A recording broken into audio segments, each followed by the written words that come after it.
I'm finally free of the purgatory that is Code Vein cutscenes. He is free. At long last, At least for a little while. our prodigal son has returned. Now, what did you do while you were out there, son? You didn't get into that cat girl crap, did you? Oh no, I got all up in that cat crap business. No, leave. Looks over at Final Fantasy 14. Hey, I'll have you know, I don't do the cat girls. No cat girl. I go with the bunny girls. I'm a cat girl. That's true. You know, that's peak. It's the superior decision. Mm-hmm. Yes. What about cat boys dressed up as bunny girls? I mean, it's funny. I wouldn't call it. I wouldn't consider it in the same level as the cat girls, just because of the sake of comedy. But you're still dealing with the cat boys, so It's still cat. it's still cat something. This is a very odd intro. Very odd. Very little but context. I do enjoy it. Well, you know, sometimes you just gotta throw them in. You just gotta throw the audience into the audience. deep end, head first, Yeah. Yep. Absolutely. with cement around their knees. So they can't escape. No, you can't escape. I know you. No, don't click. No, you can't. No, don't click away. No. You can't. I've locked your screen. Oh God. I've locked your browser. It is mine now. You are under my control. Boom, boom. Matrix. Assuming direct control. Matrix 4. I haven't even seen the trailer. That's right, they did announce new It looks Matrix Monday. I don't know. Here's the Could thing. be good. Could be bad. It could be good. It could be bad. I have like zero faith in anything that gets rebooted nowadays. Yeah. Like the Guess only You know. only Find out when thing we find out. only thing technically Dune looks like it'll probably be good. Yeah. Dune will be great.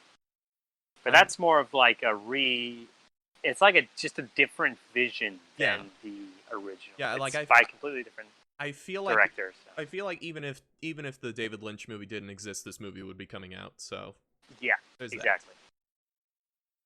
that. You know, I'm not sure about like some of the changes they're making in going forward. It like I'll give them the benefit of the doubt just because, you know, I might as well. But Mhm. I don't know. Whenever I feel like I just have this really bad impression of like, hey, we're gonna make the second movie focus on Zendaya's character, and I just immediately think back to, oh, hey, remember when they just completely screwed over Lola Bunny's voice actress in Space Jam 2 because they wanted Zendaya? Yeah. And it's like, yeah, I still have that taste in my mouth. So I don't know. We'll see. Yeah, we'll see. I don't know. I've only seen the first of the new Spider-Man, so I haven't seen a ton of other stuff with Zendaya, so I'm not sure how I think of her as an actress. She's pretty good. I'd say she's neither here nor there. I don't watch her and think, God, wow, what an exceptional performance. But you know, she still does a good job. Yeah. Yeah, we'll see. Yeah. I mean, if the first movie works out all right, then I'll have a bit more faith. At some point, I've heard it's pretty good based on early previews. yeah. At some point, I'll have to actually read Dune. Yeah, I need to do that too. And as I look back at my bookshelf, where on top of the bookshelf is my copy of Dune because it's the most beautiful book I own. I have like that special Barnes and Noble like hardback edition. I'm not actually exactly sure where it is. It's somewhere around here. Is it the one with I need to dig it up. Is it the one with the blue trim pages? Yeah, I think so. Yeah, that's the one I have. Oh, nice. It's that book is gorgeous. Yes, it absolutely is. If you permit me to poke my head out under the rock, what the hell is Dune? Okay, so Oh ho ho! do you like Star Wars? I mean, I'm addicted to the Old Republic. I think that's a given. Then Dune fans will tell you that everything you like about Star Wars was ripped off of Dune. Okay. Yeah, Also, it's basically the grand poppy of modern sci-fi. it's the granddaddy of science fantasy, I would say. Yeah, Also, spice. Something, the spice must flow. the spice much fun. And then there was a David Lynch movie with freaking Twin Peaks guy as the lead. It was weird. It was real weird. And everyone was like, yeah. Yeah. Because David Lynch making a movie that most people would expect to be a more conventional movie, but it's David Lynch. Yeah. David Lynch, the man who said, Eraserhead is my most spiritual film. Could you elaborate on that? No. No. Just we know nothing. Straight up said no in that interview to that question. No. Oh, boy. He just wasn't feeling it. What a man. I'll give him credit. That freaking scene at that last episode of Twin Peaks is one of my favorite things to ever air on television, and I can't believe it actually aired on television. The last episode, season 2? Season 2, yes. Okay. Yes, it is absolutely wild. Like freaking the scene where not Laura Palmer is screaming with a strobe light on her and just slowly getting off of the chair and running toward the camera. Just, yeah. Yeah. Like, maximum David Lynch. How did that air in, what was it, the 80s? How did that 80s, 90s? How did that air on television back then? How did they get that through? Good question. I don't know. Well, that's an introduction. Welcome, ladies and gentlemen, to the Talk the Plank podcast. We've been going for almost 7 minutes now. And we've talked about some good stuff. Yes. Talked about a good variety of random things. Yes. That's what you're here for. Speaking of random things, Aaron, tell us from your phone, what has been your weeks? All right, yes. I have quite a few things to talk about. I think it's been like a solid 3 weeks since we last met up, so I have quite a bit. In terms of things I've played, I haven't played as much. First off, I played Psychonauts 2. I still don't believe that game is real. I know, it's very hard to believe. I feel like it's been in development since the dawn of time, but no, it's out. It's real. You can buy it with your money. Wow. It's crazy. I'll buy it, and then it'll sit in my Steam library just like the first one. But anyway, I played that. That is an absolutely exceptional game. I was going into it because I haven't really been all that impressed by like contemporary platformers. Like I don't know what it is about them. They don't really pull me in the way a lot of other games do. So going in, I was kind of expecting. What do you mean by contemporary platformers? Like the Ratchet and Clank games, they never really got me. Like they never really pulled me in. More modern platformers, or are you talking like just modern ones, or are you talking like going back to like Jak and Daxter era too? Modern. Okay. I like the older platformers, but I don't know if I'd still like them today. It might just be that my tastes have changed over time. I mean, that's probably an explanation for it. But anyway, so Psychonauts 2, I was expecting to be kind of finding it to be lackluster, and I found it to be really, really good. Every single world is just so creative. Like they one up themselves with every new world. Like it just gets better and better as the game progresses. They really front load I don't want to say worst, but the least impressive of the levels at the very beginning. So it's nowhere but a game, which is absolutely exceptional. The voice acting is awesome. They really got a eclectic mix of characters in there. The story is really good, and maybe could have had a bit of a better message at the end. But I think as a whole, it's a good story, and I really enjoyed it, and I'm glad I sat down and ultimately got it because Psychonauts 2, very good game. Awesome. That's really one of those games where when it comes out you're worried. Oh no, is this gonna be bad? Yeah. Is this gonna be another Duke Nukem Forever? Exactly, because it's been in freaking development hell for a billion years. They've released the VR like Psychonauts 1.5 Oh game that came yeah. out. Yeah, in the rhombus of room. It directly ties into this one. It's like it's just a prequel basically to Psychonauts 2. Um, and yeah, it's pretty darn important too. So like, Oh yeah, dang it. yeah, playing it's kind of significant. I mean, they do at the very beginning of Psychonauts 2. They do explain what happens in it, so they give just a general review. So you don't really need to play it. Actually, it's fine.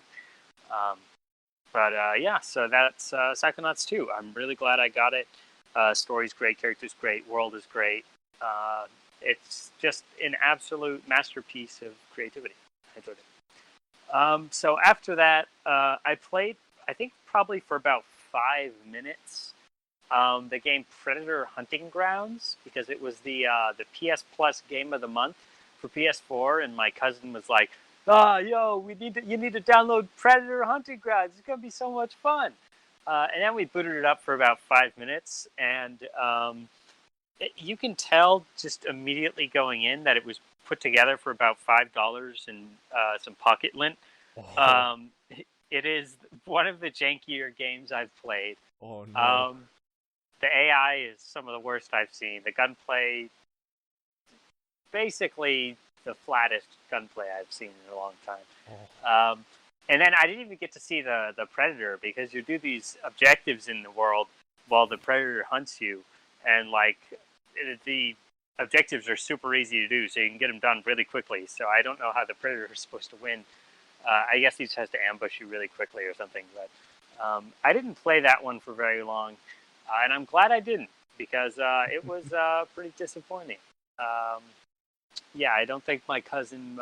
It was quite the game my cousin was expecting it to be. You went in expecting cool Predator game, and instead you got jank. Jank. This is Euro Jank US edition. Yeah, it's the best edition Yes. because there's not even good writing to back it up. Nope. So anyway, that was Predator Hunting Grounds. Don't know why I played it. Just my cousin wanted to, I guess. But after that, I decided to download and play Deathloop. Oh Yeah, because that just came out. That's from Arcane, the people who put together Dishonored. Mm-hmm. And it was really good. I really enjoyed it. It has some really satisfying gunplay. The AI isn't the smartest, but I mean that's to kind of be expected from. Yeah, that's kind of to be expected from like a stealth action game in 2021. Like I feel like a lot of the Dishonored games didn't have the best AI either.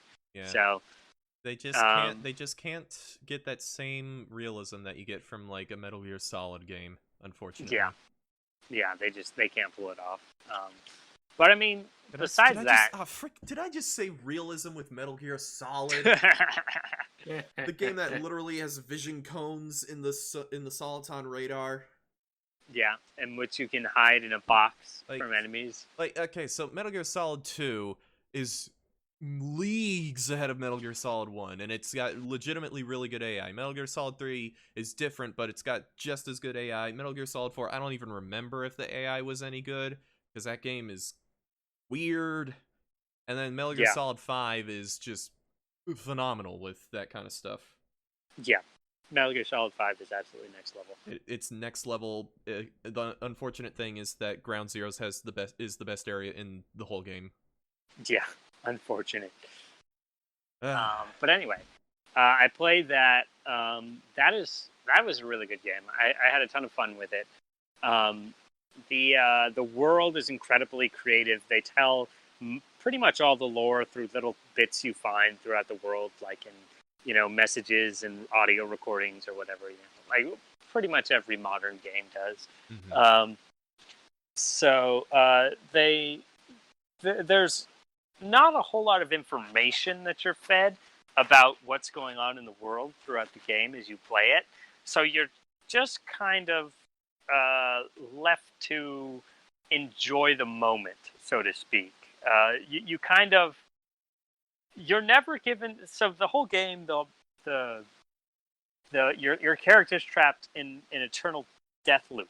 But slight spoilers here. It's not very major as you figure it out very, very quickly. But this is not the first time your character has been trapped in this loop or has broken out of it. In fact, he has broken out of the loop like dozens of times. And the entire time they're like, they allude to your character having a reason for returning to the loop over and over and over again. And that reason is never expounded upon at any point in the game, which to me was really disappointing because I felt like it was building up to it like that in the conclusion the whole time. Like you were going to figure out finally what was the secret, why did your character keep coming back? But nope, you're just kind of left with an ending that just ends. Yeah, so there's no all the you ending, need is kill explanation. Yeah, exactly. It's literally just the game just ends. Yeah, no, it literally just it's there's no further elaboration on the world or your character or anything. It's just like you the whole point of the game is that you have to kill these 8 people, and you do it, and then the game's over. So that's pretty much it. Is there like DLC planned or? I have no idea. Probably, maybe. Though I imagine it'd be really hard to fit into their world because the time loop only occurs in this small area and on an island. And to my knowledge, there isn't any other parts of the island that can be explored. But I don't know. Maybe they'll get creative with it, and there'll be another time loop somewhere else with other characters or something. I don't know. But gunplay was really satisfying. The story until the very end is incredibly engaging. Some of the best voice acting I've seen in a game, period. Throughout the game, there's this character that's hunting you the entire time, and she opens up with dialogue every time you load into a new area, and like the banter between you and her is always so great. Like it's just really, really memorable. So that's easily the best part of the game, in my opinion. And I played through the first time. Whenever I played through the initial story as Colt, the main character, I played through in single player mode. But there is a multiplayer option for you can play as the character that's hunting him throughout the game. So after I was all done with the game, I decided to jump in and start playing as the hunter character. I'd say, in general, it is incredibly easy to win against the main character when you're playing as the hunter. Because you basically have the element of surprise. All of the traps in the game don't get set off when you run over them, and all of the AI doesn't attack you. So you can literally like send waves of AI at the character, at the main character, by pinging them on top of you running down and shooting at them a bunch. And once you get good weapons, because your weapons are generally considerably better than the weapons that the main character has, you can pretty much just pull out a shotgun and destroy the main character in like no time at all. Which the character actually gets to respawn twice after they get killed, but the hunter doesn't. So that is a little bit like it helps balance it out. But in general, provided you don't get instantly machete executed, which can happen if you get too close to the main character, it's pretty easy to win. And a ton of fun. I had a blast just ruining people's days by running into their loops and just resetting it. It's so much fun. I have fun. It sounds like on the receiving end, it'd be about as fun as a Dark Souls invasion, which is not fun at all. Yeah, that's pretty much exactly it. In fact, I wouldn't be surprised if Dark Souls inspired the system. Oh, almost certainly. Yeah, because it's a ton of fun. That's probably, in fact, I would even go so far as to say that's the most fun I had with the game is playing as the hunter, because it's so much fun ruining people's days. But that was Deathloop. Great game. Glad I played it. Then after that, well, not really after that. I kind of played this all throughout the time. I played some more Apex Legends with my cousin. That game's still pretty fun. There's not really much more to say on that front. We played a game last night and won, which is pretty cool. and that's pretty much it. So that's it. Then after that, I played the Call of Duty Vanguard Open Beta, which launched last weekend, but then they had another weekend this weekend, and that was pretty fun. I think I like it better than the last one, but I don't know. It's really up in the air at the moment. I wouldn't say it's the best or even particularly very good, but it's like middle of the road. Middle of the road. It's Call of not the Duty, I would say. best. It's not even that good. But But I mean, I feel like I feel that way for every COD in the beginning. Like I play it initially, and I'm like, I just don't get it, man. And then the meta pops up, and I'm like, oh man, I get this game now. So everybody uses the STG-44 because it's the best weapon in the game. And so if you're not using the STG-44, you're going to lose. So you have to use it. oh, Yeah, which is pretty much how the game goes. I hope they fix that and like nerf it a bunch into the ground. That would be great. But anyway, I played that. That was a ton of fun. Glad I played it.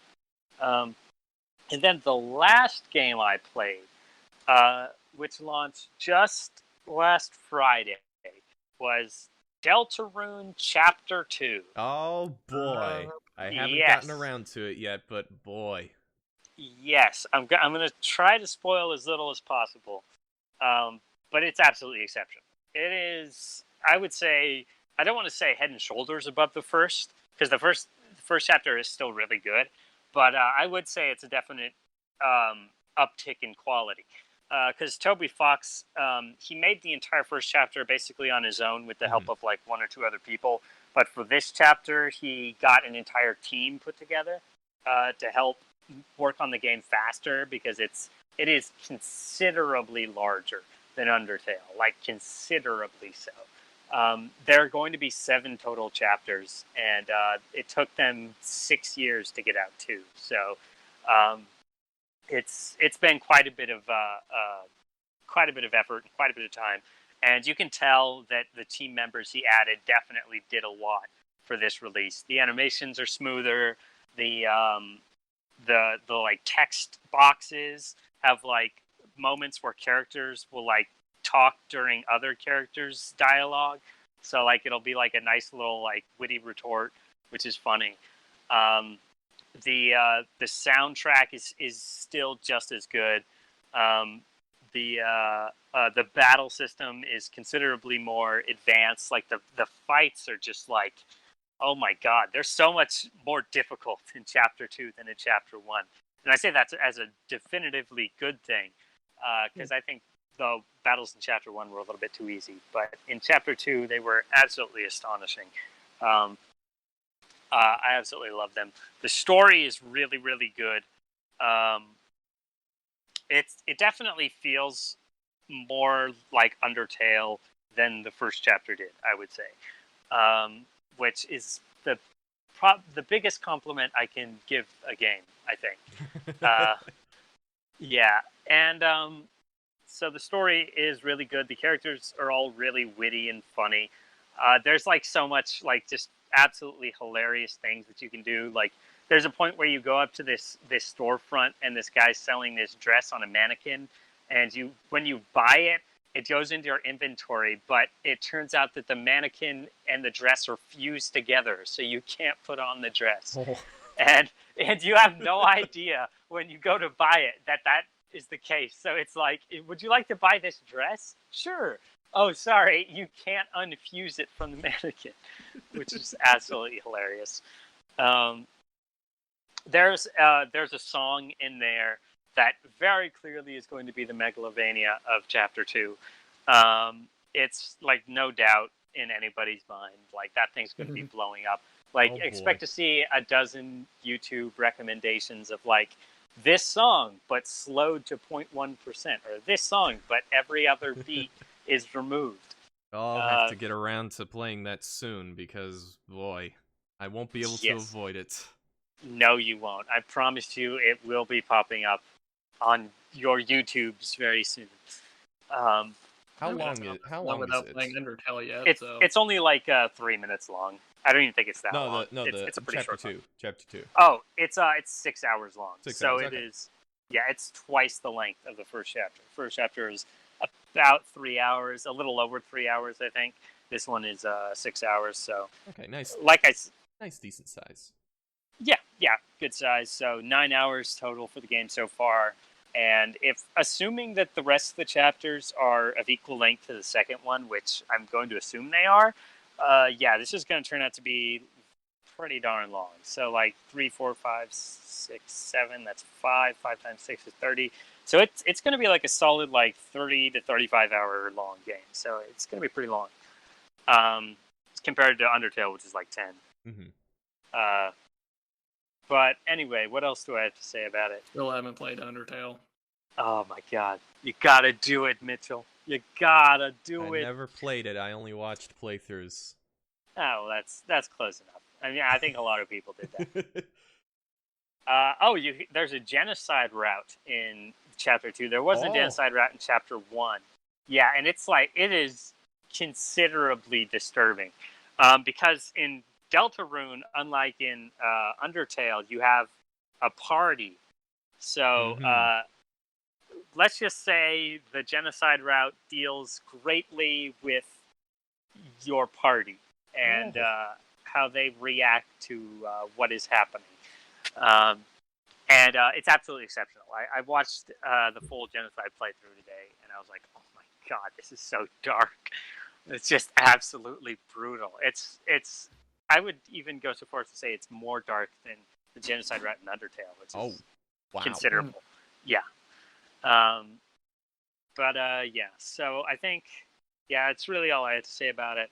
I'll probably replay it again here sometime soon because I just really enjoyed it. So, good game. Yeah. So that was the last game I played. Now moving on into things I've watched. I have watched a lot over the last few weeks. To start, I'll start with the anime because I have to. I watched Tokyo Revengers. I don't know if you guys have heard of it. Have you guys heard of Tokyo Revengers? No. I have.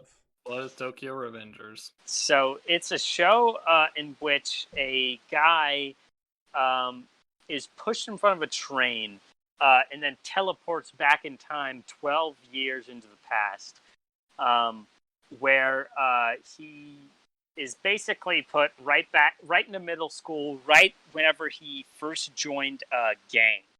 And basically, he has the power to travel back and forth from the future or from the present to the past.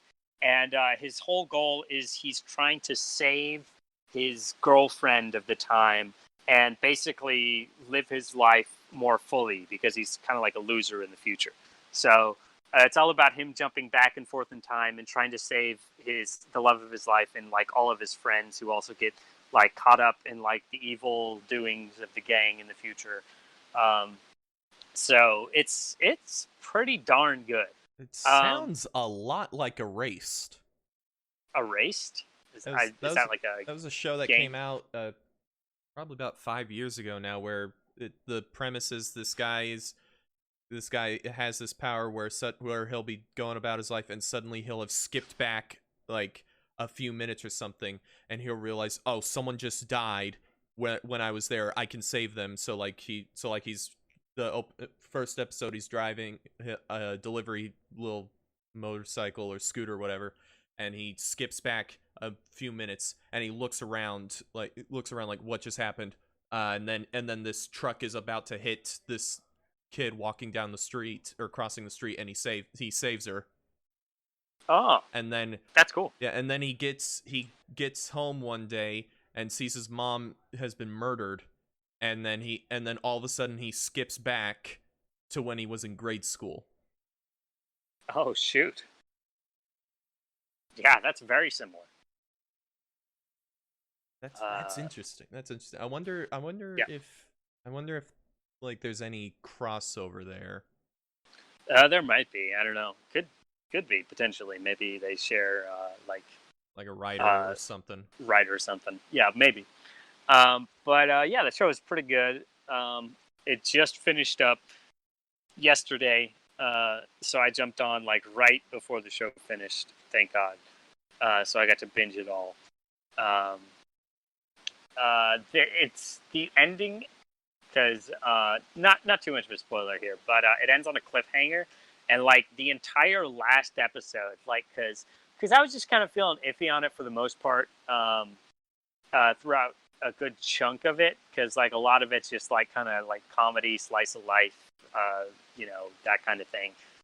But the last episode goes absolutely bonkers, and by the end of it, you're just like, oh my god, give me more. So I, of course, whenever I finished it up, I had to go to the manga to read to see what happened at the end of that cliffhanger. Oh boy. Because I was not going to wait until season 2 came out in a million years to figure it out. And I'm glad I did, because I like the way it wraps up. But yeah, Tokyo Revengers, good show. Highly recommend it. What else have I watched? I have been just watching. I've just been keeping up with Boku no Hero Academia. I've just been watching new episodes as they get released. It's getting really good. And the arc that they're currently in is very interesting. It follows the League of Villains as they do things. So, very interesting. I very much enjoyed it. Okay, now that's in all the anime I've watched. So not a whole lot. But I've been keeping up a ton with House. I'm still watching that, slowly burning through it. I'm getting close to the end. I'm on chapter 7 season 7. I know. I still have Delta Rune on the lobes right now. But yeah, what kind of a show would be so pretentious as to name their seasons chapters? Oh, I'm sure that there are some. I know there's some. No. There's got to be shows that have episodes named chapters, and I'm sure there are. I just can't remember any off the top of my head. Anyway, that's a great show still. Midway through chapter 7. I said it again. Oh my God, season 7. And it's great. It's really good. I'm glad I decided to rewatch it. Good show. You'll get to season 8, and the only thing I know of season 8 is there's a part where House references Pokemon. Is there really? He references Arceus. Oh, that's beautiful. That's absolutely beautiful. There's one episode where he's playing DMC 4. Oh my gosh. Yeah, he's playing DMC 4 on a TV, which is awesome. It's like one of the earlier episodes. Guy's got good taste. He does. He do. What else? I watched What We Do in the Shadows. Oh, that movie's great. Yeah. Well, not the movie. I've been watching the TV show. Oh. The TV show. They made a TV show. I forgot about that. Yes, and it is very good. It is hysterical. I absolutely died laughing watching it the whole time. There's just so much comedy gold in that show. Because are you familiar with it at all, Mitchell? No. So it follows. It's like a mockumentary style show in which they follow a bunch of vampires as they go about their daily business. Nightly business. And it's absolutely hysterical. It's very funny. I'm glad I decided to watch it. So in terms of TV shows, I think that's all I've really watched.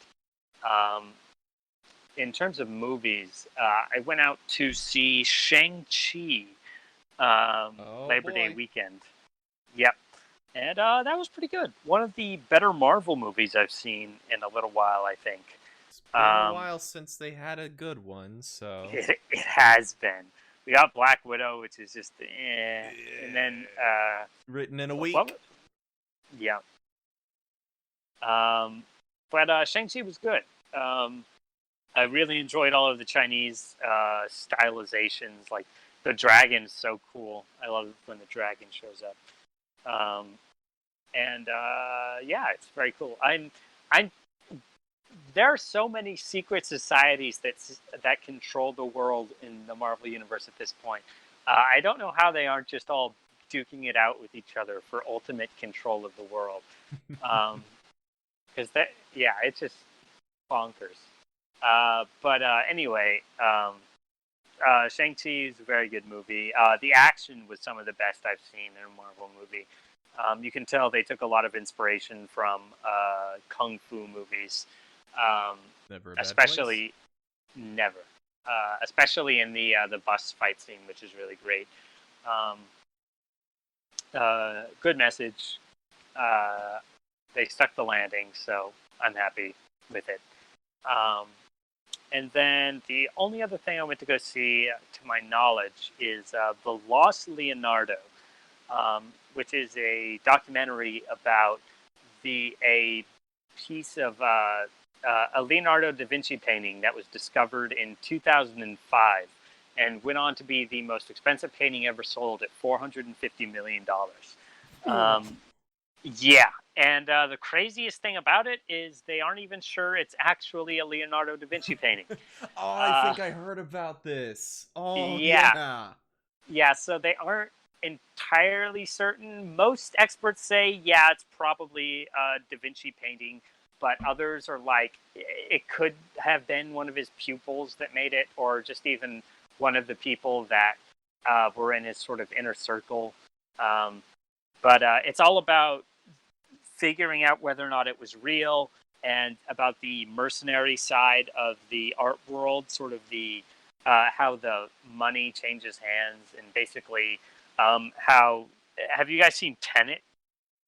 I have not yet. There's one point in Tenet in which they go to at an airport. They go to this thing called a free port, which is like a place where rich people store their valuable goods to avoid taxes on them, because if they're at the airport, they're technically considered in transit.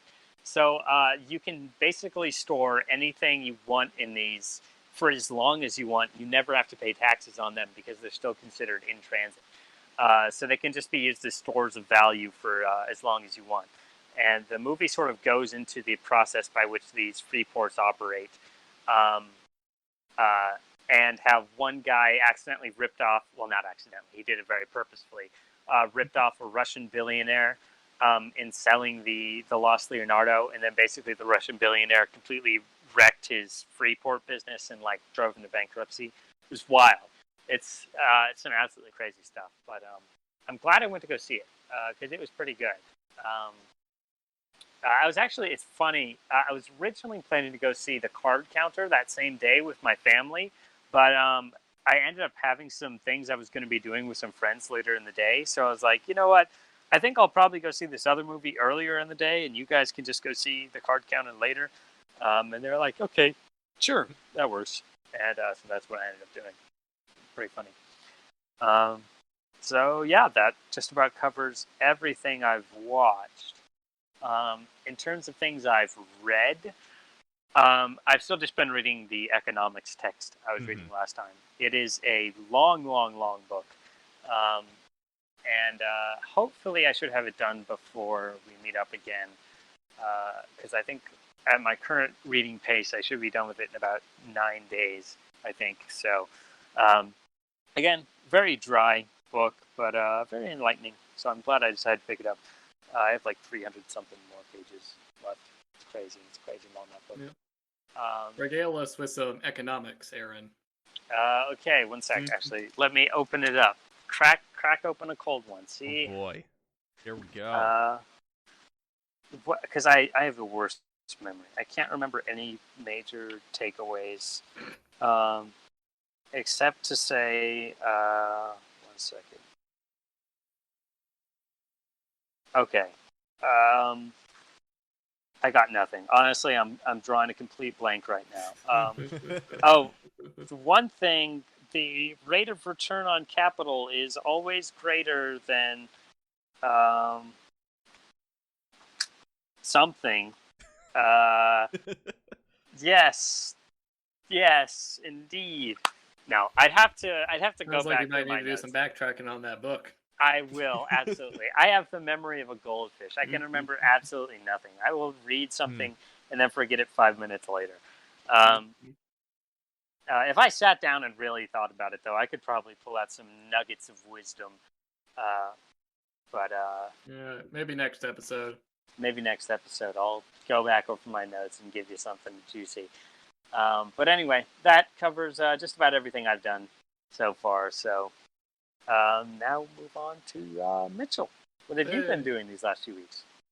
I haven't done too much in the past few weeks. Work's been getting pretty busy. Migration season's kicking up. So we just got more stuff going through. Yeah.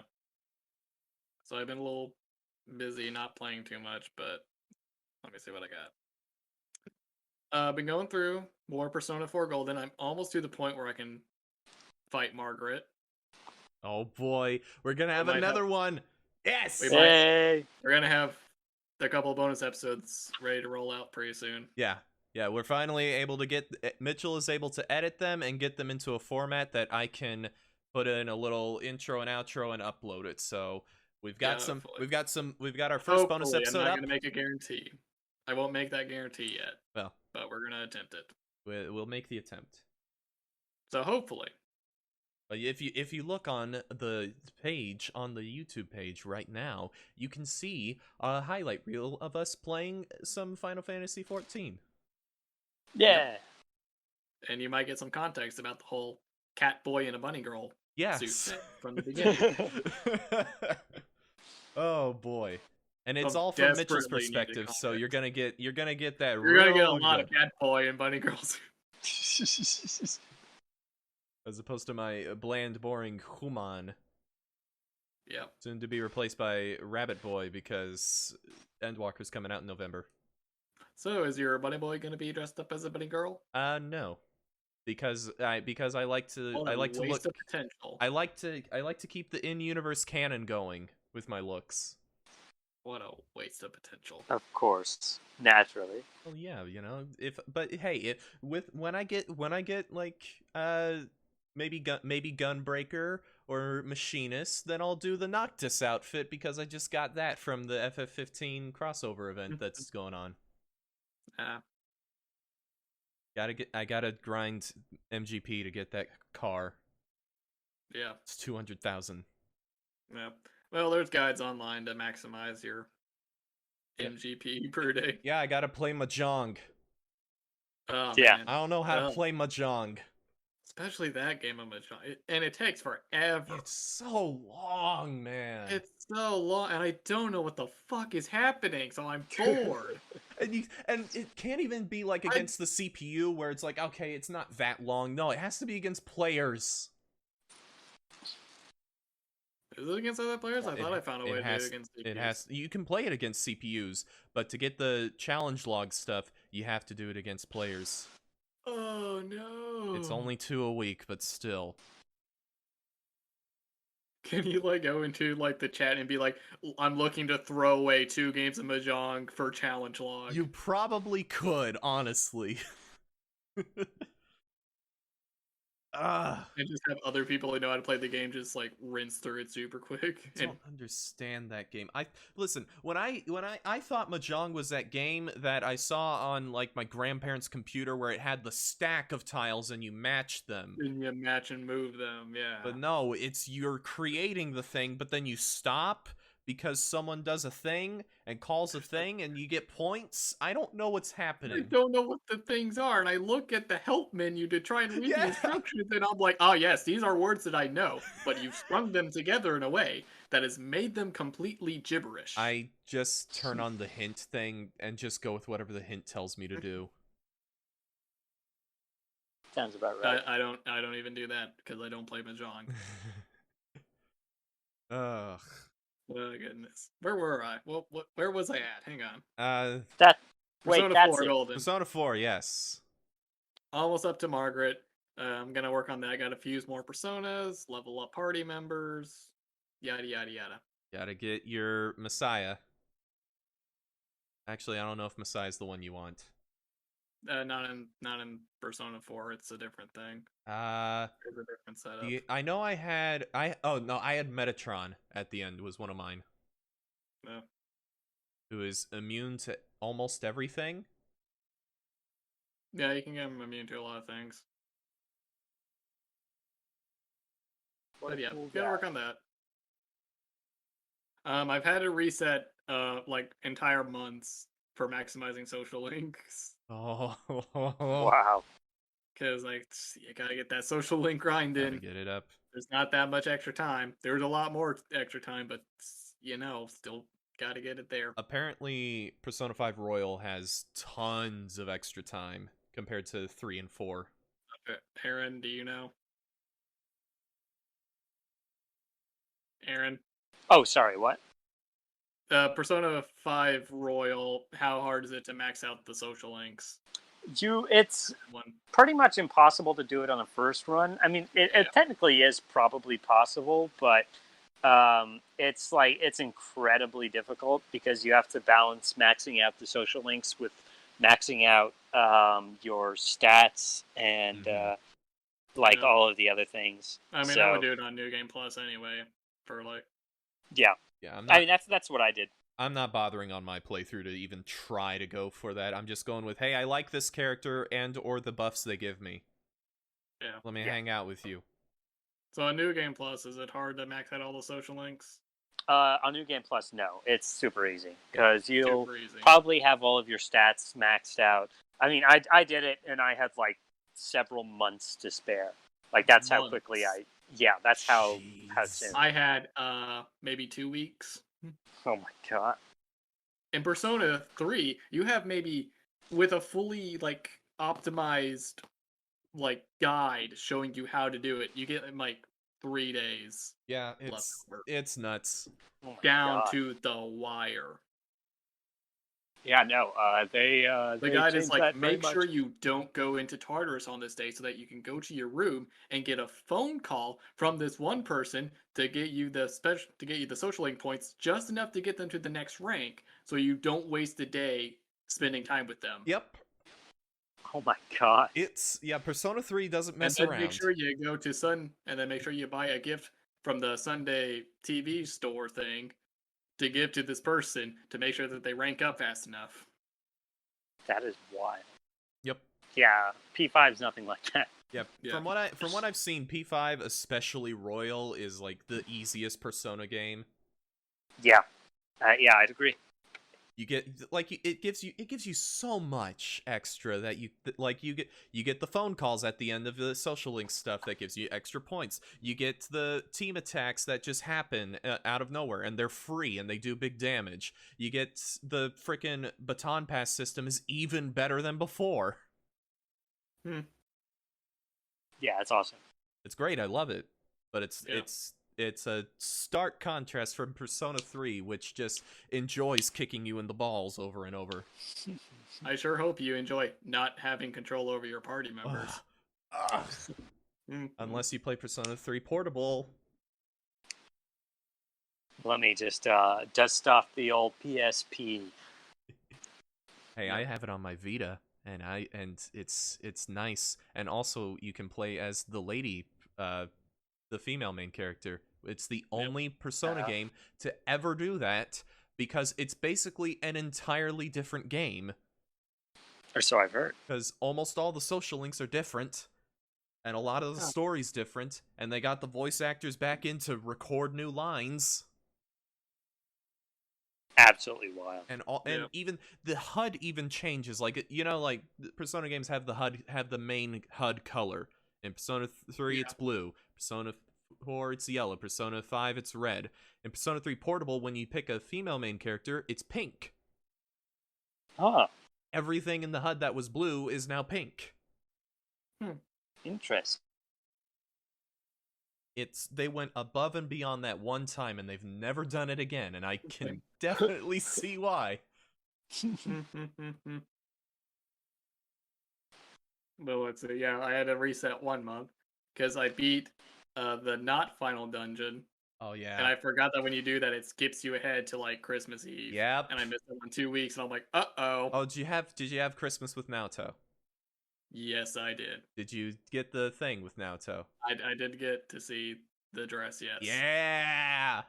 Yeah. Isn't it great? All right. Very happy. Naoto's Poor the best. Aaron. Aaron, do you even understand what we're talking about? I have no clue. Absolutely Right. zero. That's fine. Here, let me We're just talking about Best Girl. Don't worry Yes, about don't it. worry about Okay. it. Here, let me show you. Let me find a picture of Best Girl for you. Yeah. All right, let's see it. So yeah, my waifu ranking is definitely Naoto on top, Chie in Yes. second. For me, it's I know Chie. For me, it's Naoto, then Rise. We're still in the waifu wars. Yes. Is we're Naoto the robot girl? No, that's Aegis in Persona 3. Oh, okay. There is no robot girl in 4. Here's Naoto. Oh yeah, That's I know Naoto. her. Yeah. I mean, I've seen her. Let me get Chie and Rise, so then we can see how the balance goes. It's like, all right, Aaron, you're the tiebreaker. All right, here we go. All right, so let's. I mean, I know Chie. Yes. So here is Chie, and if you're listening, you'll have to look these up for yourself. Just look up Chie persona, Naoto persona, and Rise persona, and it's spelled like Rise. Yep. So I managed to do that. So I got to the point where I've maxed out all the social links except one, which will auto rank in a little while-ish. And let's see. And I've gone on a few of the scooter event things where they get extra skills. Oh yeah, those are fun. Yeah, those are nice. So I got Naoto all 4 of the element attacks. Yep. That's about it. That's Just all I nuke need. everything. Yep. I think in general, I like Chie's style the most. Though I can't make a definitive judgment until I have been exposed to their personalities. That's fair. And I have truly gotten to know That is very them. fair. Here's the thing. When I went into Persona 4, I was like Naoto all the way. And when Naoto started getting in the story, I was like Naoto all the way. And then I did Rise's social links, and I was like, oh, now it's a tough choice. And I did Chie's social links, and I was like, wow, this is my best friend. And nothing more. And nothing more. But then Chie, it gets to the point where it's like, if you make this choice, you're now dating her. And I was like, dang it! It's unavoidable. It knows. It knows. It knows what you need. It knows my type, apparently.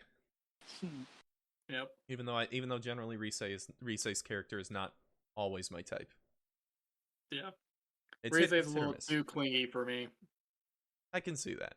It's hit or miss with those characters. It depends on a couple of things, whether or not I like them. Yeah. I mean, I get why Rise, with that one partner social link, definitely does make you go, Like even if I didn't want to do the romance path, I would still do that option. You still want to hug her. Yes. She's just standing there, bawling her eyes out, and it's like, do you want to hug her, or do you just want to stand there like a jackass? Oh, by the way, if you hug her, you're forced into a relationship with her, and I'm like, damn it. It's so cruel. Damn it. There is no escape. There is no escape. There is no escape. Ugh. Man. I also got to go with Naoto to like the fall festival at the shrine or whatever it was. Oh yeah. That was cute. It's cute. In my New Game Plus playthrough of Persona 4, which I have only started, I haven't even gotten through the introduction because the introduction's like 3 hours. The introduction is very, very long. I'll go with Rise. And then I don't particularly care to play the game again, honestly. Like, I'll do a full social link run there, and I'll romance Rise, and then after that it's like, you know what? I'm good. Yep. Like Persona Full social link run, just like make sure you always have the appropriate persona. Yeah.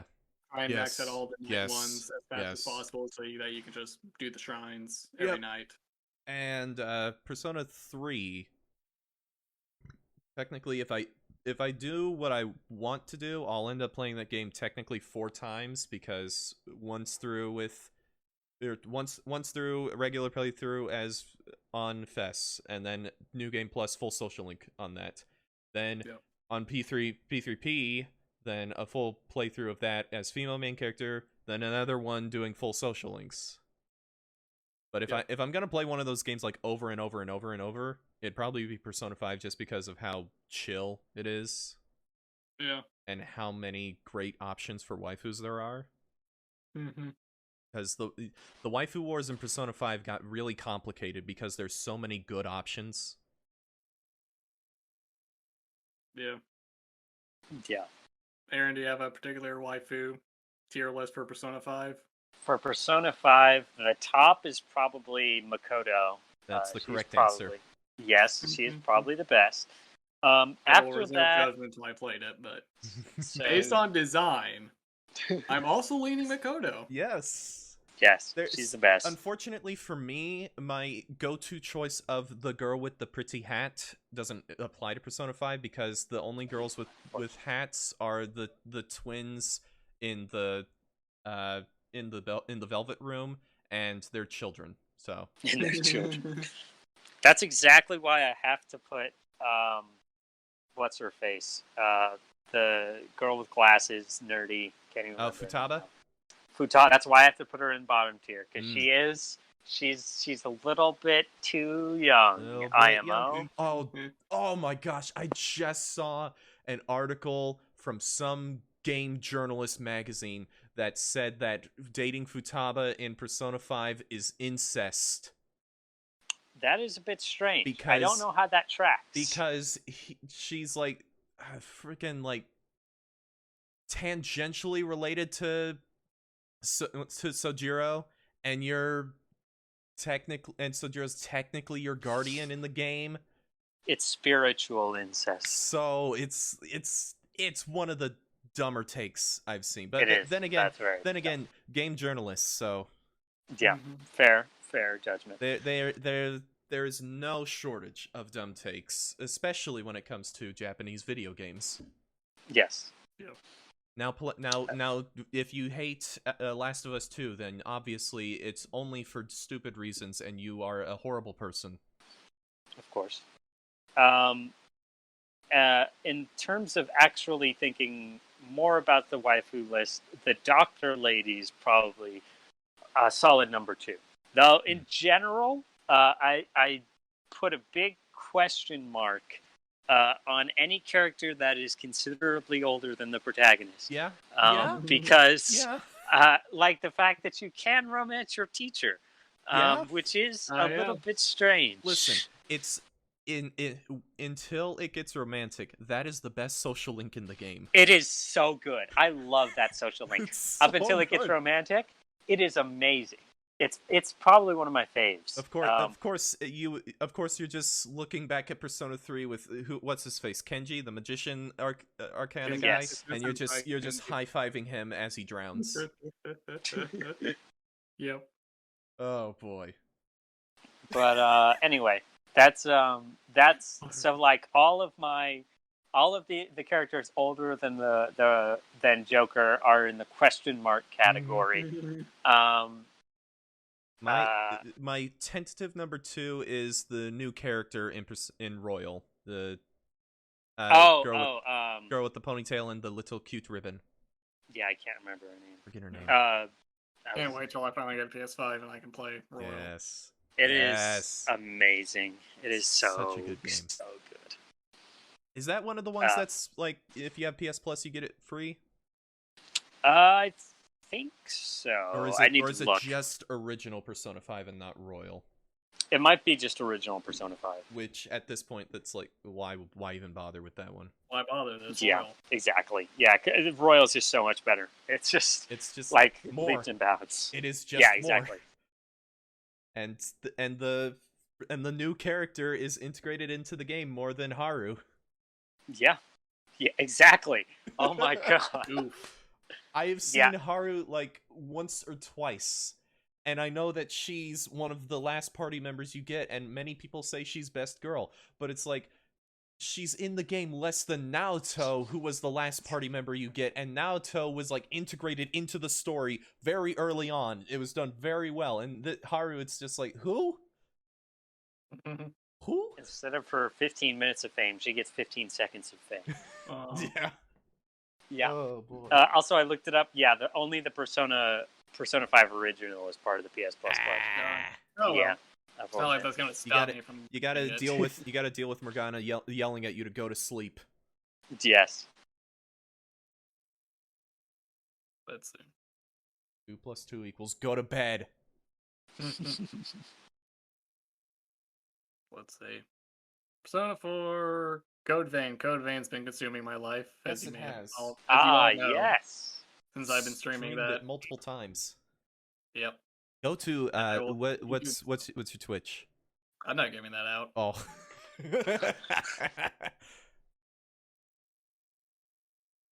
But how you liking? I am loving every second of this stupid anime game. It is anime as hell, and I'm loving it. Excellent. Just going through, beating up bosses. Nelson's been hanging around in the chat every now and then, freaking out about waifus.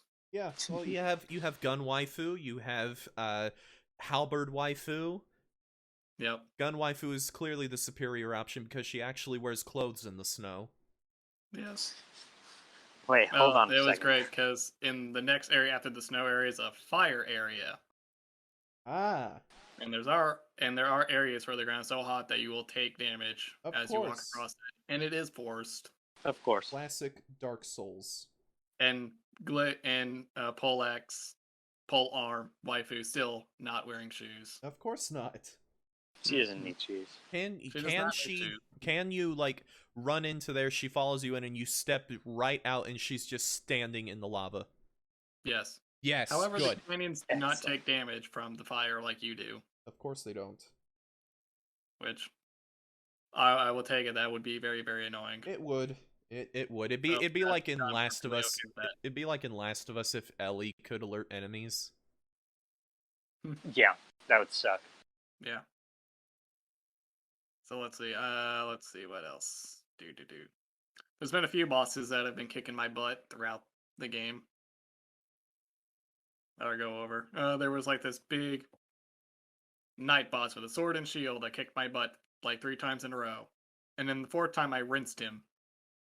I didn't even heal once through that fight. I don't know what happened there at the end. It just clicked. You got in the zone. You got good. I did get in the zone, apparently. Got good. Apparently. And then there was the big wolf lady boss. Oh yeah, that was bizarre. That was weird. The weird furry woman with the wolf head, but still had human arms and legs and ass. Multiple arms. Multiple sets of arms. I thought it was a spider wolf, just a spider wolf, and then I saw the butt. And then you see the butt, and it's like, oh, okay. This is uncomfortable. This is the anime game. Certainly is. And of course, like any good Souls-like, you want to stick to the butt. Yep. So there's no avoiding it. Just gotta get right up in there. Yep. And then there was the boss that I managed to beat this weekend. That just... Man, this was a hard one. Called the Gilded Knight. And he is just very aggressive. Very little windows to hit him without getting whacked around. And I eventually had to look up a guide to beat him. Because I just couldn't figure it out. And the guy is like, so you know that second phase he goes into? Good news, it doesn't last forever. It lasts about 35 seconds. Your goal? Survive. Don't try attacking him. Oh. Because he hits super hard, gets super aggressive, super fast. And so the guy's like, yeah, just survive. And then once that drops, try and kill him before he activates it again, or you will die. Because you're not lasting a second round with that. So that was fun. It was very fun to bang your head against a wall for an hour or two. Yeah, but then it was fun when I finally broke through the wall. Yes. And then there was the cat girl boss that I beat right before we started recording. Of course. Yeah. It had to be in there. So then other than that, that's pretty much all the games I've been playing. Oh man, I almost forgot. I found out that you could do poses like in Dark Souls. Yeah. And you can do a JoJo pose, by the way. Yes. Yes. So I will hopefully be streaming that again soon. I might even stream it Monday evening if. Yeah, I'll definitely try to catch it. Yeah. I've missed the last few because I've just been busy like every single time. But Yeah. I will try my darndest to make it. I should be. Promise. I should be able to because rehearsals got canceled this week for my show. Oof. Hey. COVID strikes again. Dang. Yeah, I kind of took a risk and got concert tickets for like in October, and I'm like, I'm just gonna cross my fingers. Gotta hope. And hope this doesn't get canceled. Most because it's for Sabaton. Yeah. For Sabaton. I think most of the concerts and stuff are just going now. Yeah. Yeah. Yeah. The only reason we're like canceling rehearsals is because it's rehearsal. Yeah. Yeah. So that's most of what I've been playing, just because of migration season. So there's more work. Yep. Work's been running longer, and I have been making that sweet overtime pay. Yeah. At the mild expense of my mental well-being. Oh. Just from exhaustion. Don't worry, all that overtime pay can pay for therapy. Yay. Or it could just pay for more games. Which is just as good as therapy. It's the lie I tell myself every day. So for the past weeks, I kind of just been watching random stuff on YouTube. And I did pick up one anime series that I kind of binged. Brand New Animal. Oh, yes. Yeah, did Aaron, you watch that? I did. Yeah. Oh, I haven't watched all of it. I've watched like I don't know, the first 10 episodes, I think. All right. I have not seen it. I enjoyed it. It's good. I really Studio enjoyed Trigger.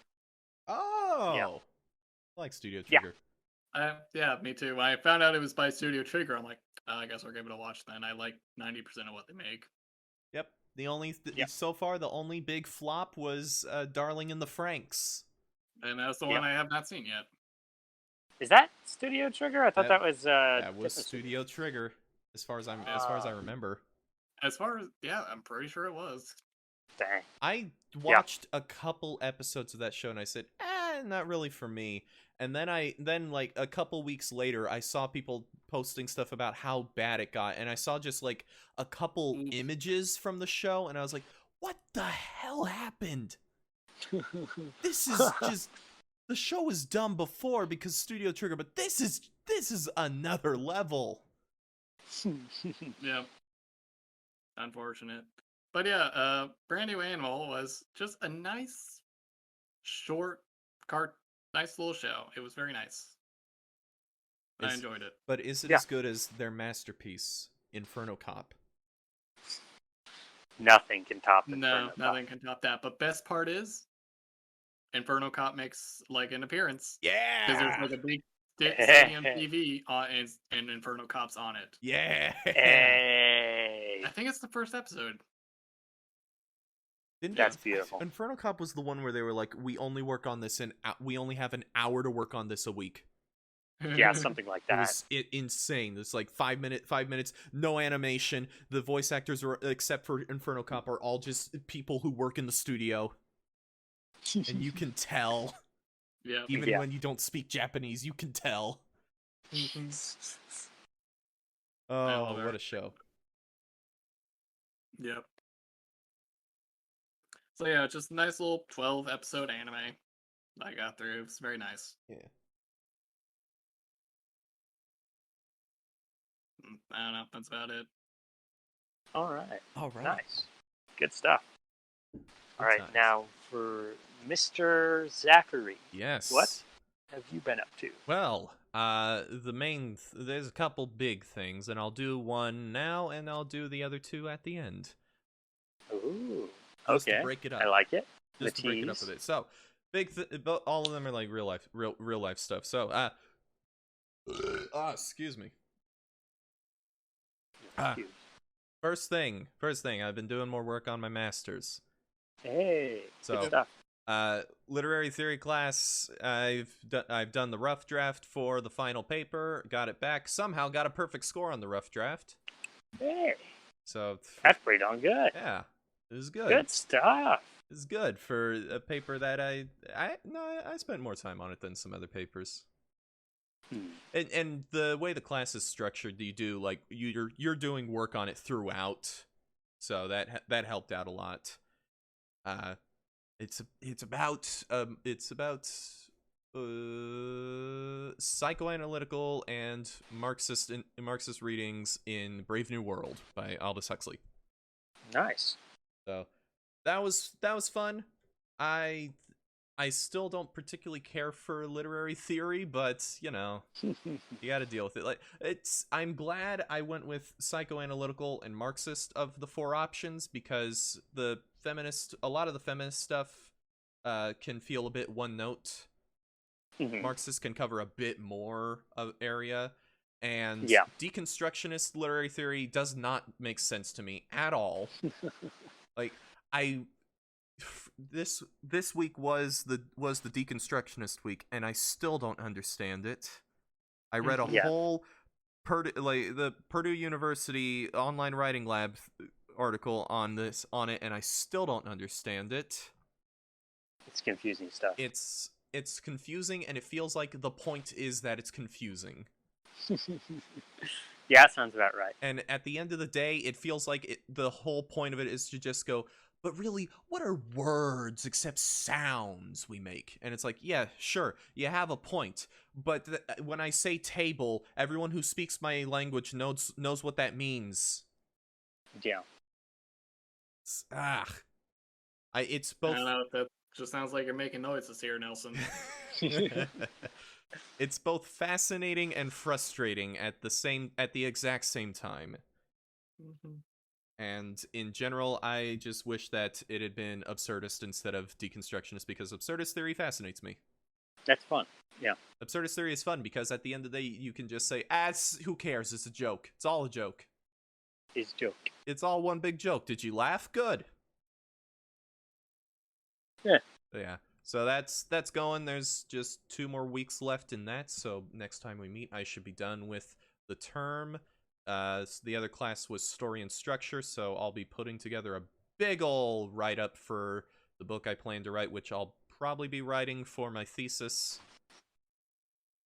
or at least part of it.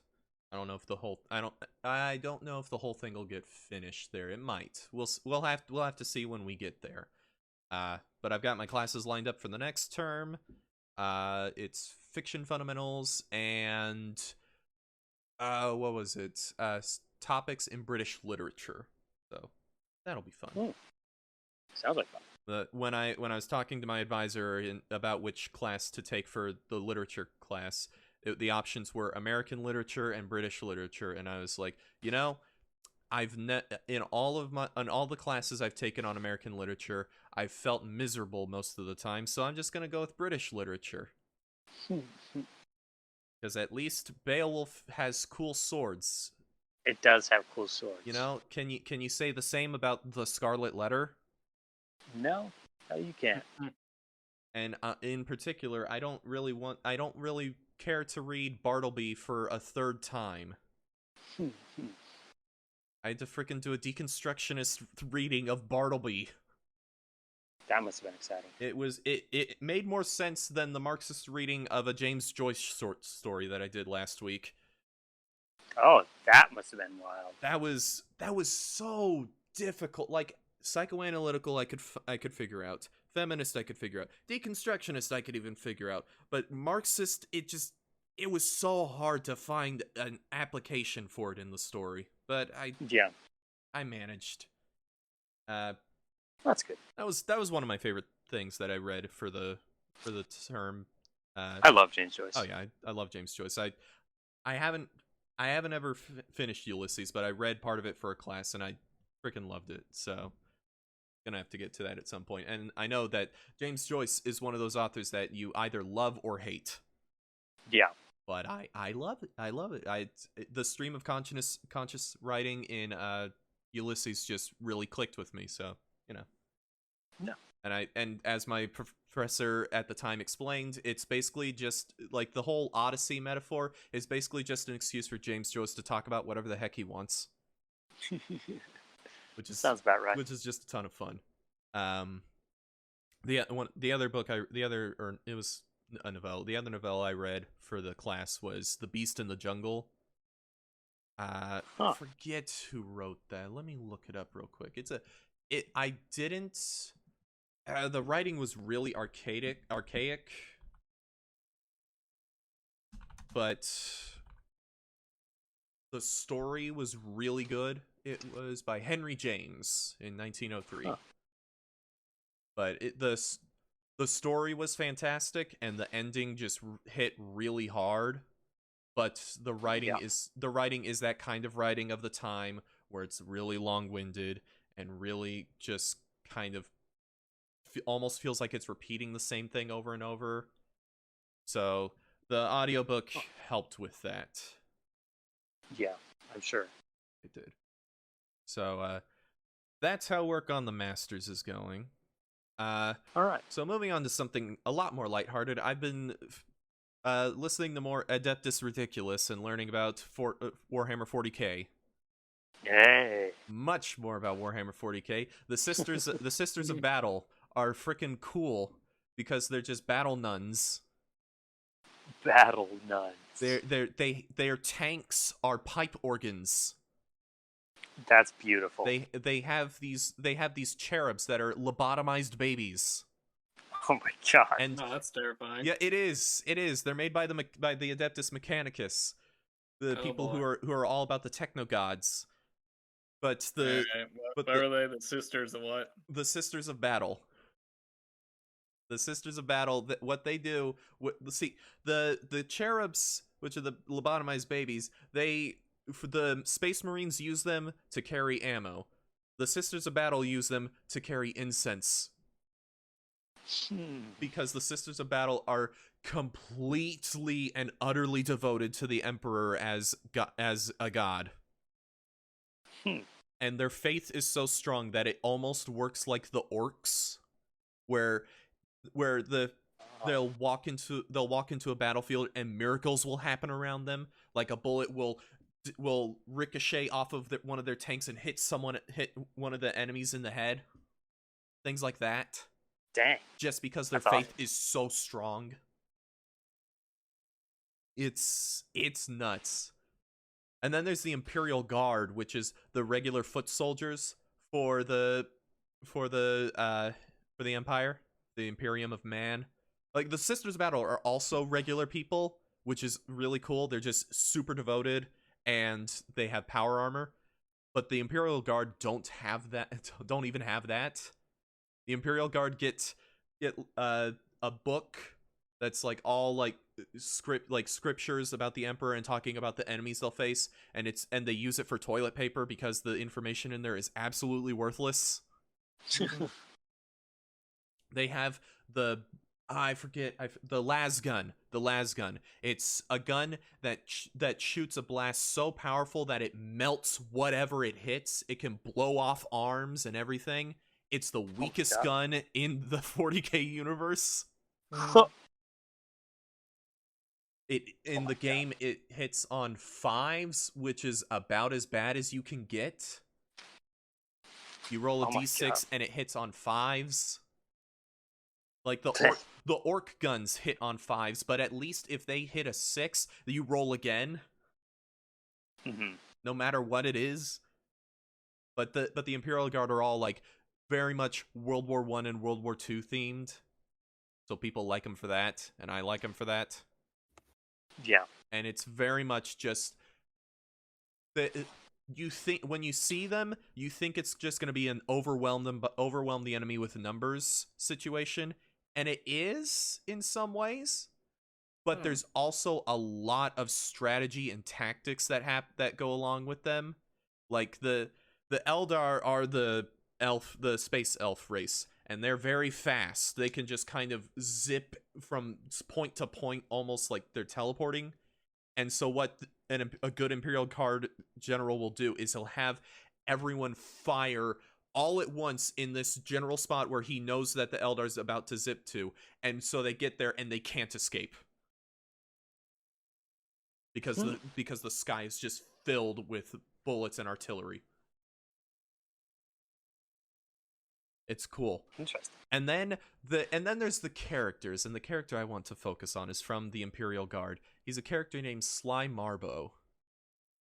Sly Marbo. Let me tell you some of the legends of Sly Marbo. Sly Marbo threw a grenade and killed 5 orcs. Then it exploded. Huh. Sly Marbo poked the warp right in the eye of terror. A Catachan devil once stung Sly Marbo. After 5 solar days of agonizing pain, the Catachan devil died. Black armor wears Sly Marbo for protection. Sly Marbo doesn't have a shadow because he scared it off. When Ambles go to bed at night, they check their nests for Sly Marbo. The fastest way to a man's heart is with Sly Marbo's blade. Sly Marbo once shot down a Daka jet by pointing at it with his finger and saying bang. Sly Marbo doesn't shower, he takes blood baths. He is literally the 40k equivalent of Chuck Norris. I was just about to say, he's literally Chuck Norris. That is the joke with Sly Marbo. He's just 40k Chuck Norris. That's oh my funny. gosh. This freaking franchise is hilarious. That is absolutely. And also horrifically dark. Of course. Naturally. Yes.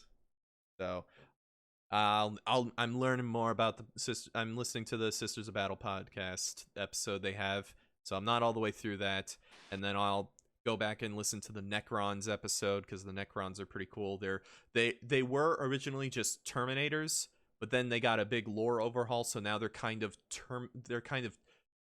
undead mummies, but mechanical. It's really interesting. But yeah, that's 40k. I have watched a couple stuff. So, all right. Because the Cowboy Bebop Netflix show looks like it's probably not going to be that good from everything I've seen about it.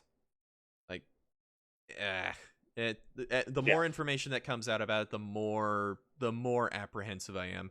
I decided to just go ahead and rewatch episode 5 of Cowboy Bebop because it's one of the best things ever. Hey, which one's that? The Ballad of Fallen Angels. Oh, is that the one where he goes to the church yes, for the first time? The first Vicious episode.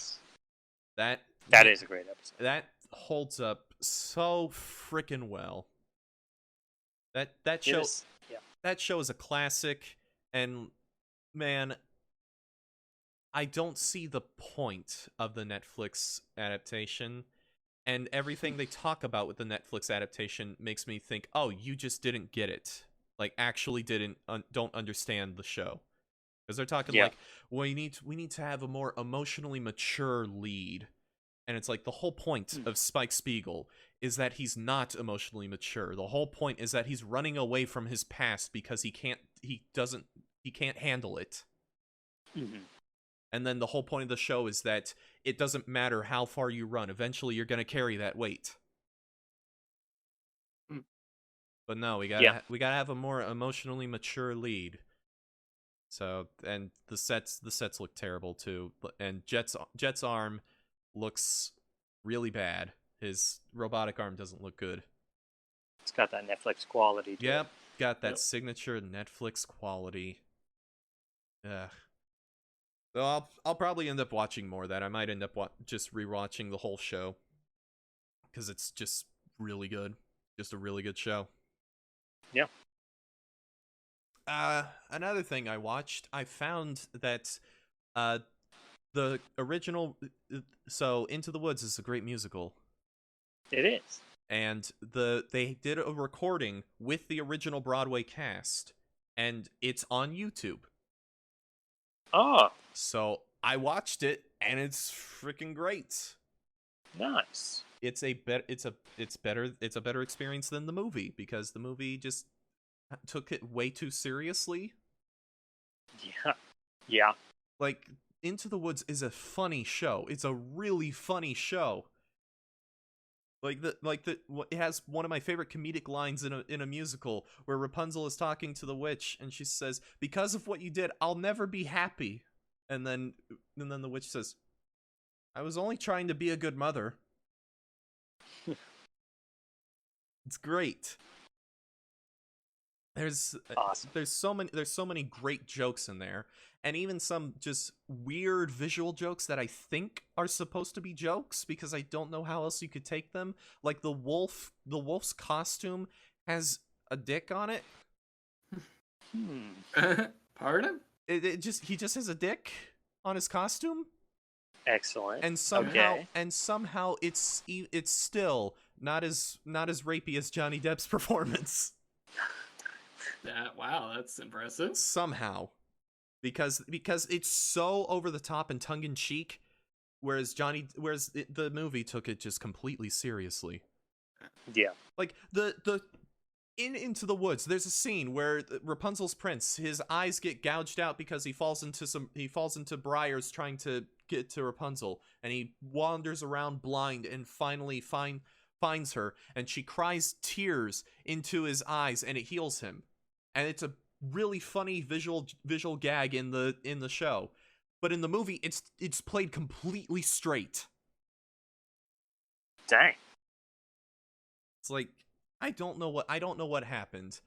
Was it hiring James Corden? Was that what happened? Probably. Did he just suck all the comedy out of it? It's possible. Yeah, I wouldn't be surprised. It's very possible. Have you seen clips from the new Cinderella movie?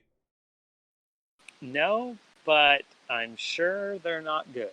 There's a freaking clip where James Corden is one of the servants who gets turned into a mouse, or no, he was one of the mice that gets turned into a servant on the way, but then the spell's wearing off, and then he starts screaming, "No, I don't want to turn back into a mouse," and then all of a sudden, all of his body turns into a mouse except his head, and it's just horrific. God. And I don't know who signed off on that and said, "Yes, this is what we want." Also, it's a musical, and I heard Cinderella's singing voice, and it's like, There were a few notes that just did not hit well. So I don't know. But yeah, Into the Woods is great, and there's also hour-long video of Sondheim and the writer of the show explaining everything that goes into the show and all the work that they put into it. So it's really fascinating. I also found a new YouTube channel that was really good. It's a guy from, I believe, either Australia or New Zealand. I think New Zealand. Yeah, New Zealand. Named Radical Soda. Radical Soda. And he has is it an hour long? I think it's an hour-long video of Doki Doki Literature Club. And he's like an old school like JonTron or PBG style YouTuber. Ah, okay. And he has he does like comedy routines. Yeah, he has this whole like hour-long video of Doki Doki Literature Club, and it was like I was experiencing the game all over again, which was a lovely experience. Nice. We had the or at least I know I consider our experience with Doki Doki Literature Club to be the perfect experience, where we were just over at your house, Aaron, and you just said, "Hey, let's play Doki Doki Literature Club." And I had never heard of it before. And you just got us through the game, all of it in one night. Yeah. I do not remember this. You don't remember? Oh my gosh. I literally do not remember this. We were all there, and you're like, "Hey, let's play Doki Doki Literature Club." And I think within like 5 minutes, we were all like, "All right, Aaron, when does the first person die?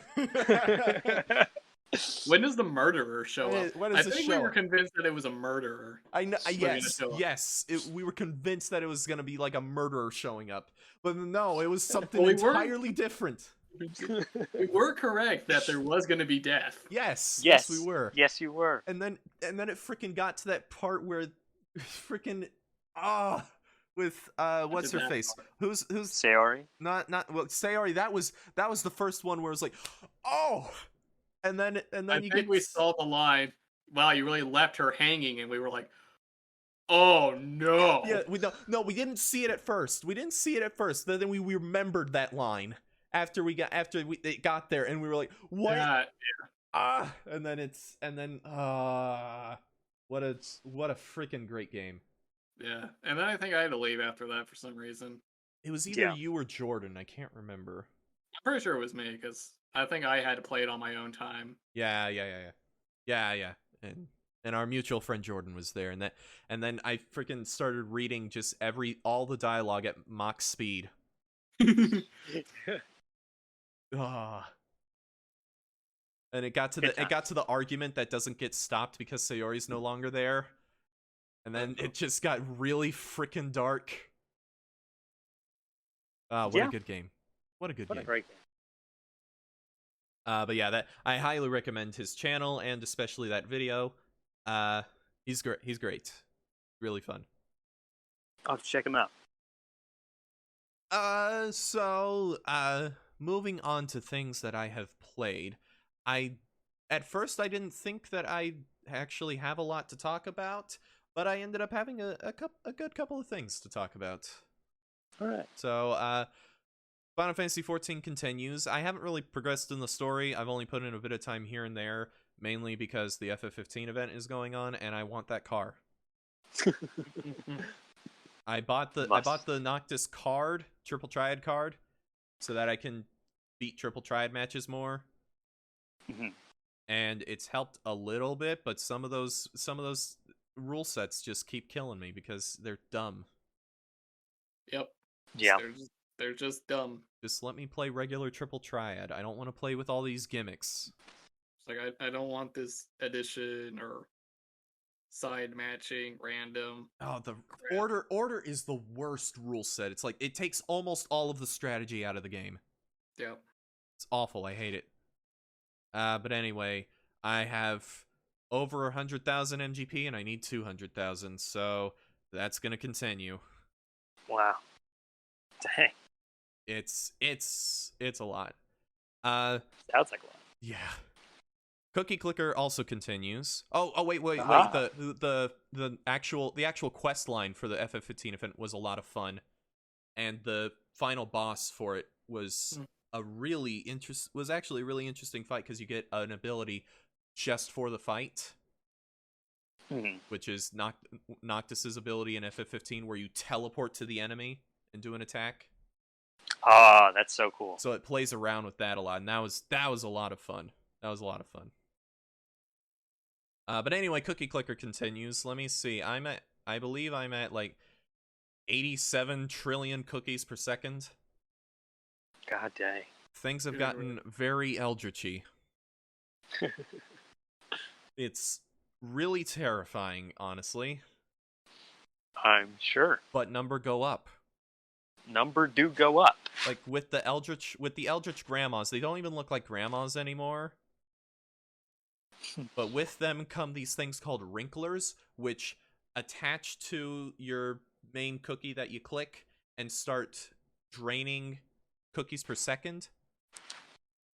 But when you burst them, when you click on them 3 times to kill them. When you do that, you gain back all of the cookies that they ate plus another 10%. Oh. So it's just a lot more. You get a lot because I think there can be like 8 of them on there at a time. So I just leave that running overnight and then I get rid of them all. And then boom, I can suddenly buy like tons of upgrades and everything and just get even more. That's awesome. So yeah, the game continues to be strange. I have not ascended yet. At some point I will, and I keep getting more and more and more and more cookies. Mm-hmm. Big Giraffe Bakery has been going insane.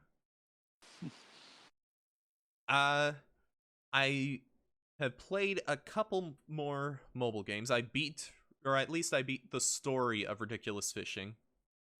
Ah. And it actually was a nice, poignant, emotional moment. All right. So that's fun, and there's still more to do in that game, so I'll get around to it. It's a fun game. It's a very good mobile game.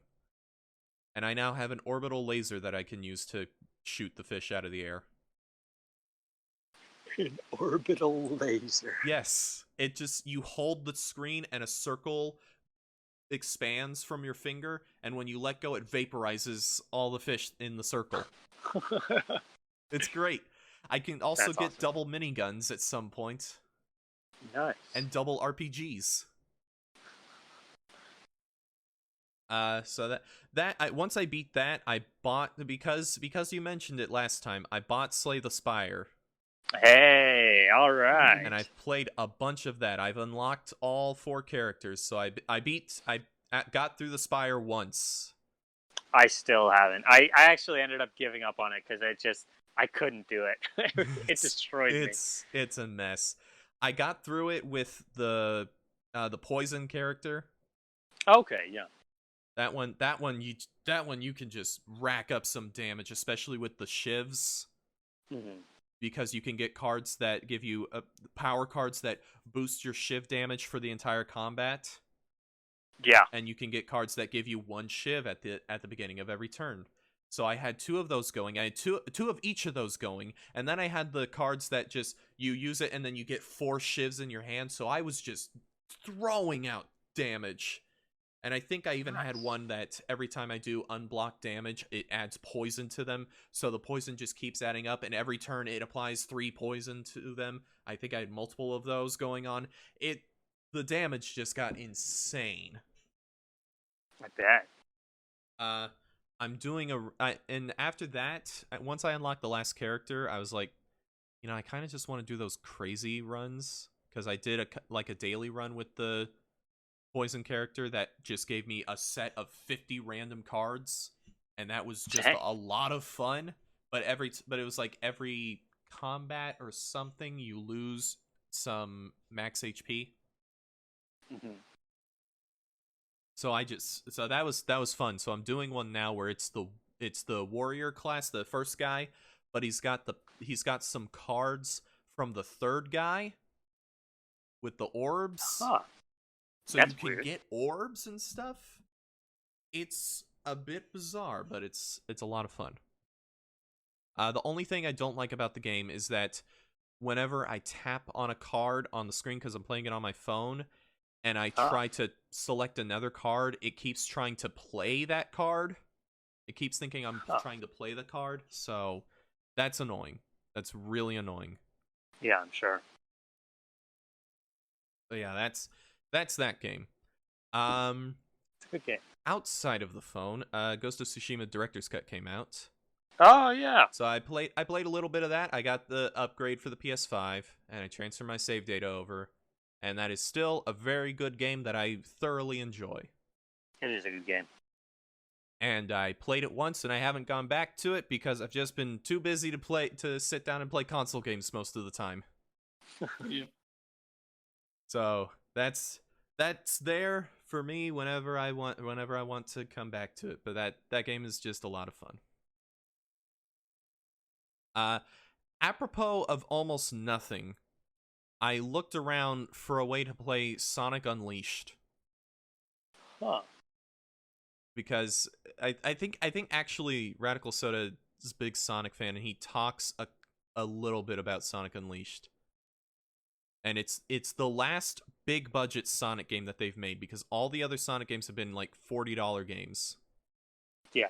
20 or $40. If it's Mania, it's 20. If it's like a Sonic Generations or Sonic Forces, it's $40. Sonic Unleashed was the last big budget Sonic game to come out. And I played it, and this is finally boost gameplay that I like, because I despise Sonic Colors. I absolutely despise Sonic Colors because I do a homing attack with no enemies to lock onto, and the momentum just stops as soon as the homing attack stops, which I hate. I did that once, and I said, this game is trash. And also, it's not even really a 3D Sonic game. It's a 2D Sonic game with 3D segments. Huh. Which is, from what I've heard, outside of Unleashed, that's what a lot of, like, basically all the modern Sonic games are, is 2D Sonic games with 3D segments. And at that point, why not just play Mania, because it's a better 2D Sonic game. Yeah. So, but Sonic Unleashed is boost gameplay that I like, and when I do a homing attack with no enemies around, I keep my momentum. It's not as useful here as it is in, like, Sonic Adventure 2, because you have the boost, but it's still fun, and I've had fun with it. And then I get to the night levels with the Werehog. Yes, of course. And it's like, oh boy, this is terrible. Yeah. It's slow. It's repetitive. And it has the same gosh darn battle music for the entire game. Every time, and like the night level music is really good, but every time a single enemy shows up, it's and it's just the same bad. It's not even a bad song, but it gets played so often, every single time, and I can't stand it. I can't stand it. Yeah. Sounds like a good time.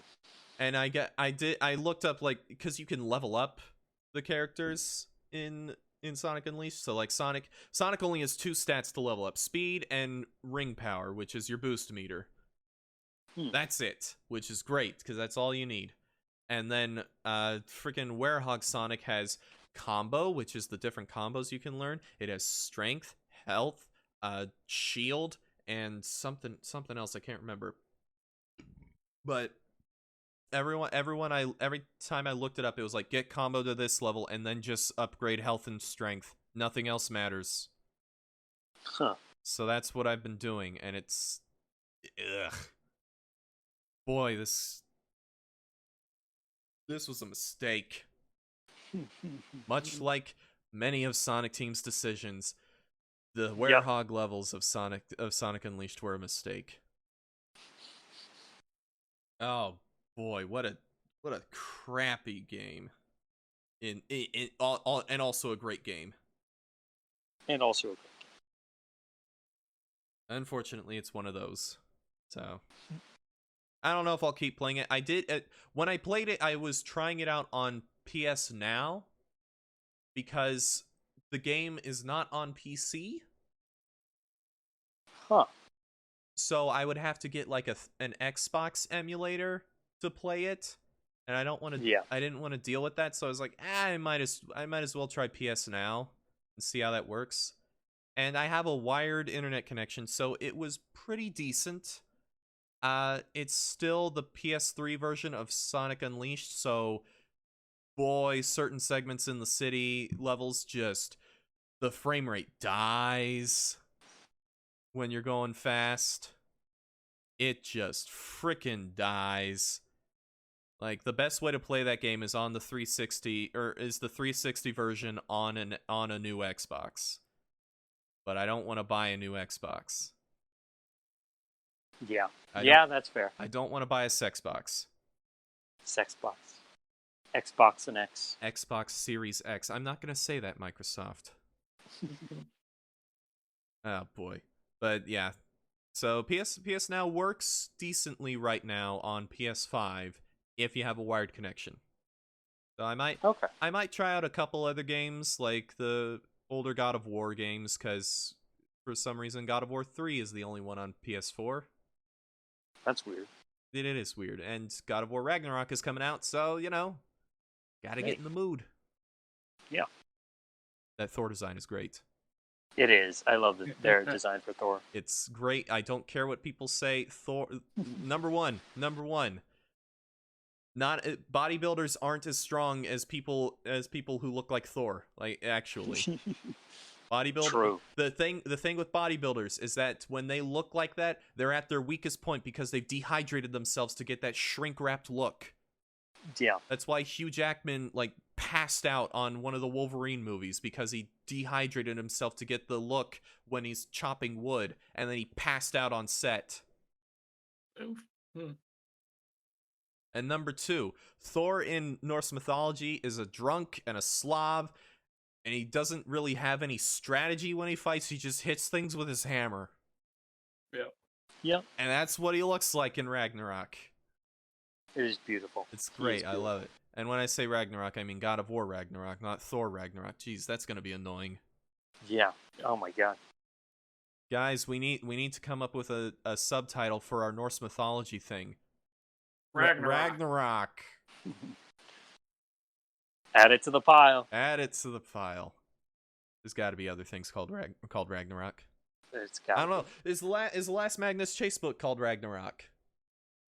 I don't think so. I don't think it is. Let me look up the Magnus Chase books. I don't know. I'm sure Ragnarok is like the big conflict in the book. It's called the Ship of the Dead. Ship of the Dead. Okay. Sword of Summer, Hammer of Thor, Ship of the Dead. I need to actually finish reading those books. They were very good. I liked them. Yeah. I think Rick Riordan does good when he's taking on a new mythology and not rehashing the same one over and over again. Yeah. And it's only 3 books, so... Yeah, it's only 3, just like Kane Chronicles, and I love Kane Chronicles. Yep. Kane Chronicles does have the benefit of Egyptian mythology being freaking weird. Yeah. But hey, Norse mythology is also pretty weird. It is. I read that Neil Gaiman book. Boy, there's some freaking weird stuff in there. Mm-hmm. Remember that time when Thor put on a dress? Yep. That was amazing.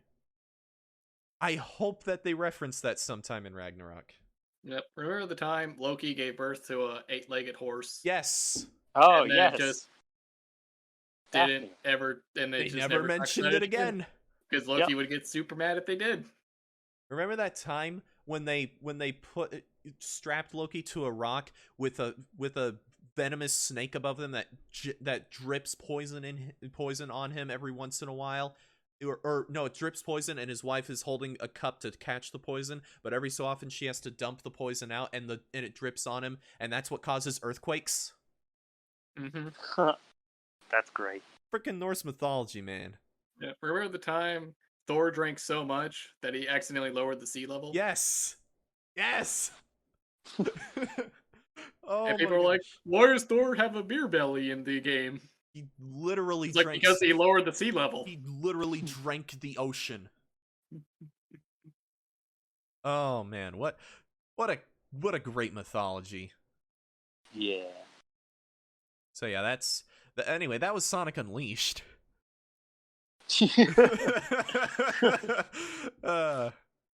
I played the last thing I played a little bit more of American McGee's Alice, replaying that. Oh, that game nice. is both fantastic and boy is it jank. Yeah, it's a 3D platformer in the Quake engine. And it's not the only 3D platformer in the Quake engine, I found out, but it's by far the more popular of the at least 2. And I really like the game. The game has a lot of fun combat, and playing it with a mouse and keyboard instead of the PS3 port makes a lot more sense the way it controls, because it basically controls like a first-person shooter almost. Yeah.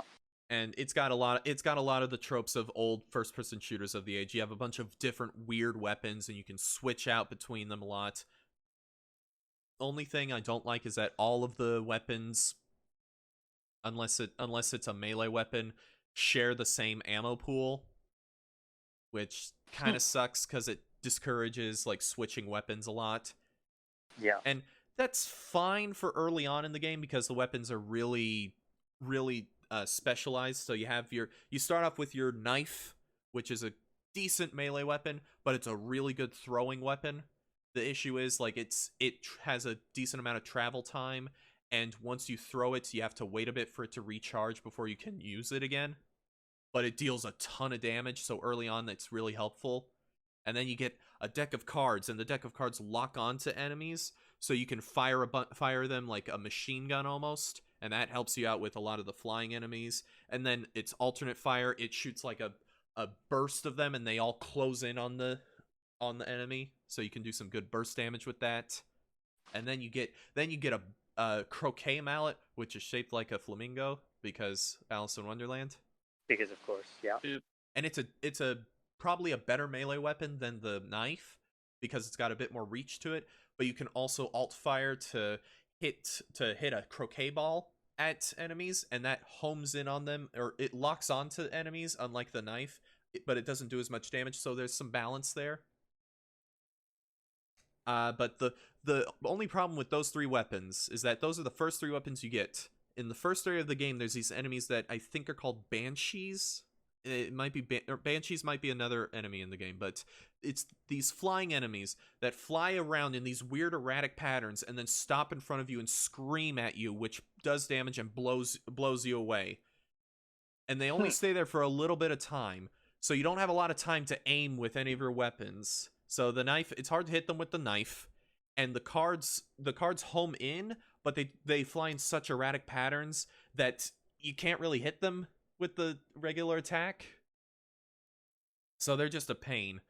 But then once you get to the next area of the game, it's a lot more balanced in terms of enemies, and by the time those enemies start showing up again, you have the Ice Wand, which is probably the best weapon in the game for just general enemies. It works like a flamethrower, but it's ice. Huh. And so it's like kind of mid-range enemies, and it does really good damage, and its alt fire is you put up like a little ice wall as like a shield, which I never use, because why bother? I can move really fast in the game. You also get a jack in the box, which isn't all that useful, except in the boss you get right after you get the jack in the box against the Duchess. It's got a regular mode, which is you throw out a jack in the box and it's a little timed bomb and it explodes. Or the alt fire, you throw it down and it's like a little flamethrower that spins around like a sprinkler almost. But you can hit yourself with that and catch on fire. Wow. So that's a pain. But then like the Ice Wand is pretty busted. It's pretty busted, especially for just regular enemies, unless you need range. So it's technically balanced, but it's still a little overpowered. And then and also for bosses, it's not the best because you just run out of your ammo so quickly. But then you get the jacks. And the jacks are the most broken weapon in the game. Like you throw out the jacks, you do a regular attack with the jacks, and it throws out this ball and some jacks, and then it locks onto an enemy, and then the jacks start pelting it just over and over, hitting it over and over, and stunning the enemy over and over and over again. And it does so much damage, and it stun locks them half the time. Beautiful. So I literally one-cycled a boss. Like the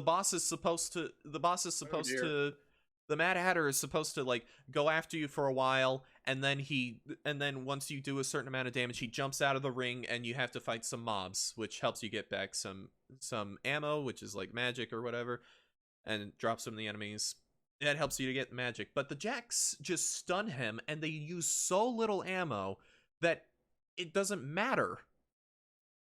So why even bother with any of the other weapons if you come up against a decently tough enemy? Like for the smaller enemies, the Ice Wand still works fine, but with the tougher enemies, just use the jacks. Yeah. There's a stopwatch in the game that stops time, and it's used for like one puzzle. I never use it for anything else because I have the jacks. And there's some dice that I think summon a demon, but I don't know because I've never used it, because why would I do that when I can just use the jacks? And you get the Jabberwocky Eye Staff, which might be a better Ice Wand, but again, the jacks. They exist. Why bother? Yeah. So that's probably my main complaint with the game. Also, some of the platforming can be a little janky, but you have like you can save at any point, so you can save right before a weird jump. And as the game goes on, the level design gets some of the later levels get a little less good. Like there's some water levels that are just kind of annoying, especially because you're limited in the weapons you can use in the water. But the swimming controls are actually really good, so there is that. But yeah, that game is fantastic. I'd probably say it's maybe top 25 games still, and Wow. playing it on the PC is a much better experience than the PS3, especially because the PS3 port was so jank that it actually froze my PS3 and I had to unplug it. Oh dear. My God. It was bad. It was really bad. So, honestly, I'm looking forward to beating the game so that I can just go on to the sequel again and play that. Because the sequel is like top 10, maybe top 5 games of all time for me. Wow. Dang. Yeah, I freaking love it because it's a 3D action platformer, and I love 3D platformers and I love action games. And it's got a phenomenal story, and both games have amazing art direction. Like, American McGee's Alice looks like a game from a PC game from the 2000s, but it still looks good because of the art direction. And then Madness Returns came out in like 2011, but it still looks like just as good because of the phenomenal art direction. But I did have trouble getting the PC version to work a while ago. Before, I haven't played the PC version yet. I played it on the PS3 originally, and I bought it on the PC off Origin, and I tried to get it to work, and I had issues where I would hit start game and then I'd be stuck on a loading screen forever. Like, I literally went to class, did a whole day of classes, came back, and it was still on that same loading screen. So, but I did get it to work, and I also went into the INI files and messed around with a couple things. So now I have the special edition, which comes with a bunch of DLC costumes and a port of American McGee's Alice, which I don't need, but whatever. But the Origin, for some reason, doesn't sell the deluxe edition. I don't know why. But on the PS3 store, you can buy the deluxe edition for literally no extra cost. So I don't know what they're doing with that. And then I also messed with the INI files to make the game run in 60 FPS because it's otherwise locked at 30. But my PC can handle a 2011 game.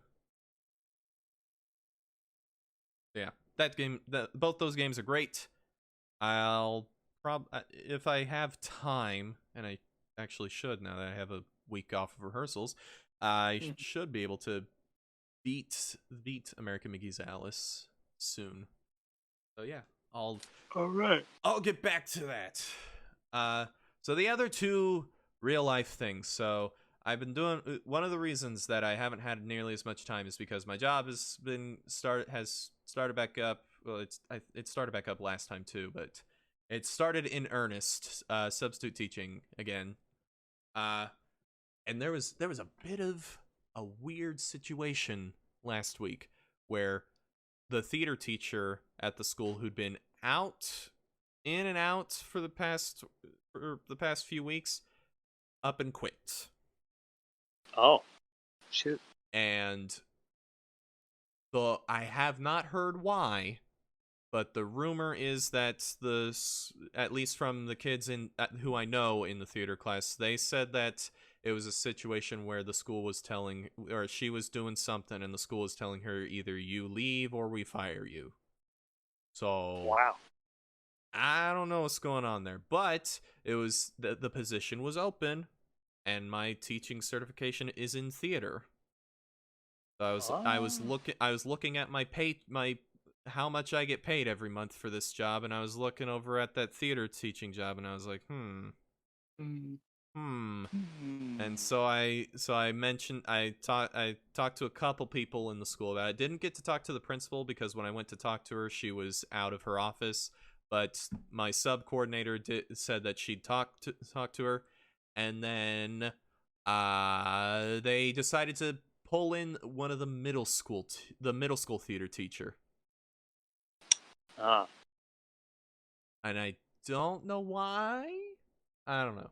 But I am actually relieved that they didn't pick me because I worked up I threw together a quick lesson for the Theater 1 classes one day, and when I did that, I remembered exactly why I hated teaching theater.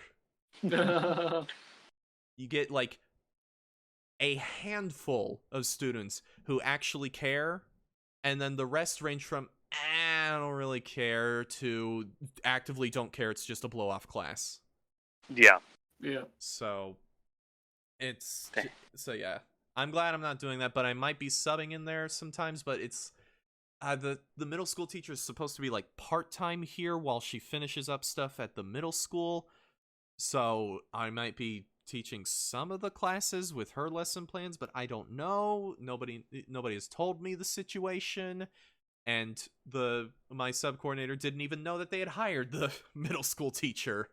Huh. So it's a whole mess. Yeah. But it's not the only mess, because until then I had been subbing for a class whose teacher quit right before the school year started. Oh, wow. And they just now this week got a teacher to go in there. Wow. So yeah, they were looking for a coach because the teacher who was there was a coach, and they didn't get any offers, any takers on the job. So then they just look for a regular teacher, and so the teacher there, it's her first year teaching ever. Oh dear. Wow. At the very least, she has a light schedule because there's only 4 classes because it was a coach's schedule. So that's hopefully that works out. Yeah. And the other reason I've been extremely busy and not had a lot of time to play games is because it's musical season again. Community theater. Yeah. Yeah. So we're doing Freaky Friday the musical. That's an interesting choice. It is, and it's actually a legitimately decent musical. Not like Sweeney Todd or anything like that, but it's fun. Yeah. It's a good deal of fun. There was a bit of almost drama with that, where I get a text one night from the director saying, "Hey, I need to switch from these 2 little bit roles you have to one of the main guy roles." Oh, wow. And I was like, "Uh-oh. What happened to the guy who was playing that? I know him. Is he sick? Is he in the hospital? Did he quit? Was there some drama going on? I don't want to be part of the drama." And it turns out that the kid who was playing a different role couldn't hit the notes because this show hates men.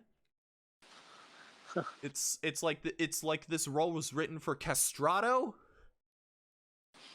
Like there's some notes that frickin' Jean Valjean wouldn't hit almost in Les Mis, Wow. and he's dramatic tenor. But at the very least, he's advertised as dramatic tenor. This Wow. this role is just listed as regular tenor, but it's hitting just some of the highest notes I've heard. So the kid who was playing him couldn't do it, so he got moved to my roles. Well, it was going to be he switched roles with the other guy, with the guy whose role I'm playing now, but that role is like a 30 or 40-year-old guy who's the fiance for the mom in the story, and that would not have worked at all. So instead it's more like a triangle movement where the kid got my roles, I got the other guy's roles, and the other guy got the kid's role. So it worked out. I learned the songs pretty quickly, but it was the main difficulty was learning the new parts in some of the songs, because it's like he has one song that he sings, and that was easy to learn, but then learning the parts for other songs was a little more difficult because I have to relearn the song. But yeah, it's going. And now we have a week off of rehearsal and the show's been pushed back. The whole schedule's been pushed back a week because COVID. Dang. Which sucks because it's like, hey, I was enjoying actually socializing with people. Because my job certainly doesn't have that. I occasionally in the morning. I'll occasionally talk to my sub coordinator, and sometimes I'll talk to some of the nearby teachers. But I'm literally filling in for someone, and I don't want to talk to the students unless I know them from outside of class. Yeah. So, yeah. I believe that is it. All right. 2 Solid hours. stuff. We broke 2 hours again. We did it. Yeah. Go us. All right. Well, I believe that is it for everybody. So, thank you for listening to this episode of Talk the Plank. If you can't tell, I'm a bit worn out by the end of this because talking for 2 hours. Yeah. It does wear down after a while. Yeah. Yeah. And it kind of sounds like we've all been busy. Yes, we've all been very busy. I would talk more about my job, but I'm under like NDAs about like the data we collect. Ah. Oh, yeah. So there's limits that I can put on what I can say. Yeah. Yeah. At least on stream. Yeah. Well, see, I can talk about this kind of stuff by just never mentioning what school I work at. Yeah, like what school and names. Yeah. I don't mention names, I don't mention schools. I don't even mention like what community theater I'm in because I don't want people to, even if somehow this whole thing blew up, I don't want number one, I don't want to get harassed personally. Number two, I don't want the people I like being around to get harassed. And number three, I don't want to get fired. Yeah. Yeah. Yeah. Not that it really matters that much because this job doesn't pay that well, but I'm actually looking around for another job because, golly, the pay sucks. Yeah. So, we'll see. You want to go hike around turbines? I mean, the issue is I'd have to go up there to hike around turbines. Yeah, but I mean, they give me a housing stipend. Yeah, but I like being here. Well, there was the one job in Laredo. Yeah, but that's Laredo. It is Laredo. It is Laredo. Oh, boy. Thank you, everybody, for listening. Woo! Yeah. Share it with your friends, or don't. Or don't. Whatever you want to do. Whatever you want to do. Hey, if you share it with enough of your friends, then maybe we'll get sponsorship offers, and then we can get paid somewhat. Maybe. Yeah. Guys, are you This ready? This video has been sponsored by Raid. Kills bugs fast. Yes. Yes. And by Raid Shadow Legends. Yeah. Raid Shadow Legends. Hey, I can do the voice. I'll do the voice for you guys. Hey, Raid Shadow Legends, I hear you pay an exorbitant amount of money for advertisements, so I will do the voice if you so choose. I'm gonna name this episode Risei's Best Girl.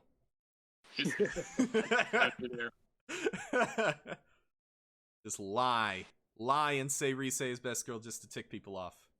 Yep. Hey, it'll get clicks. Reignite the Persona waifu wars. Who is the worst girl? Yukiko. Yukiko. Yukiko. Yeah. Alright, name it Yukiko is best girl. Yes.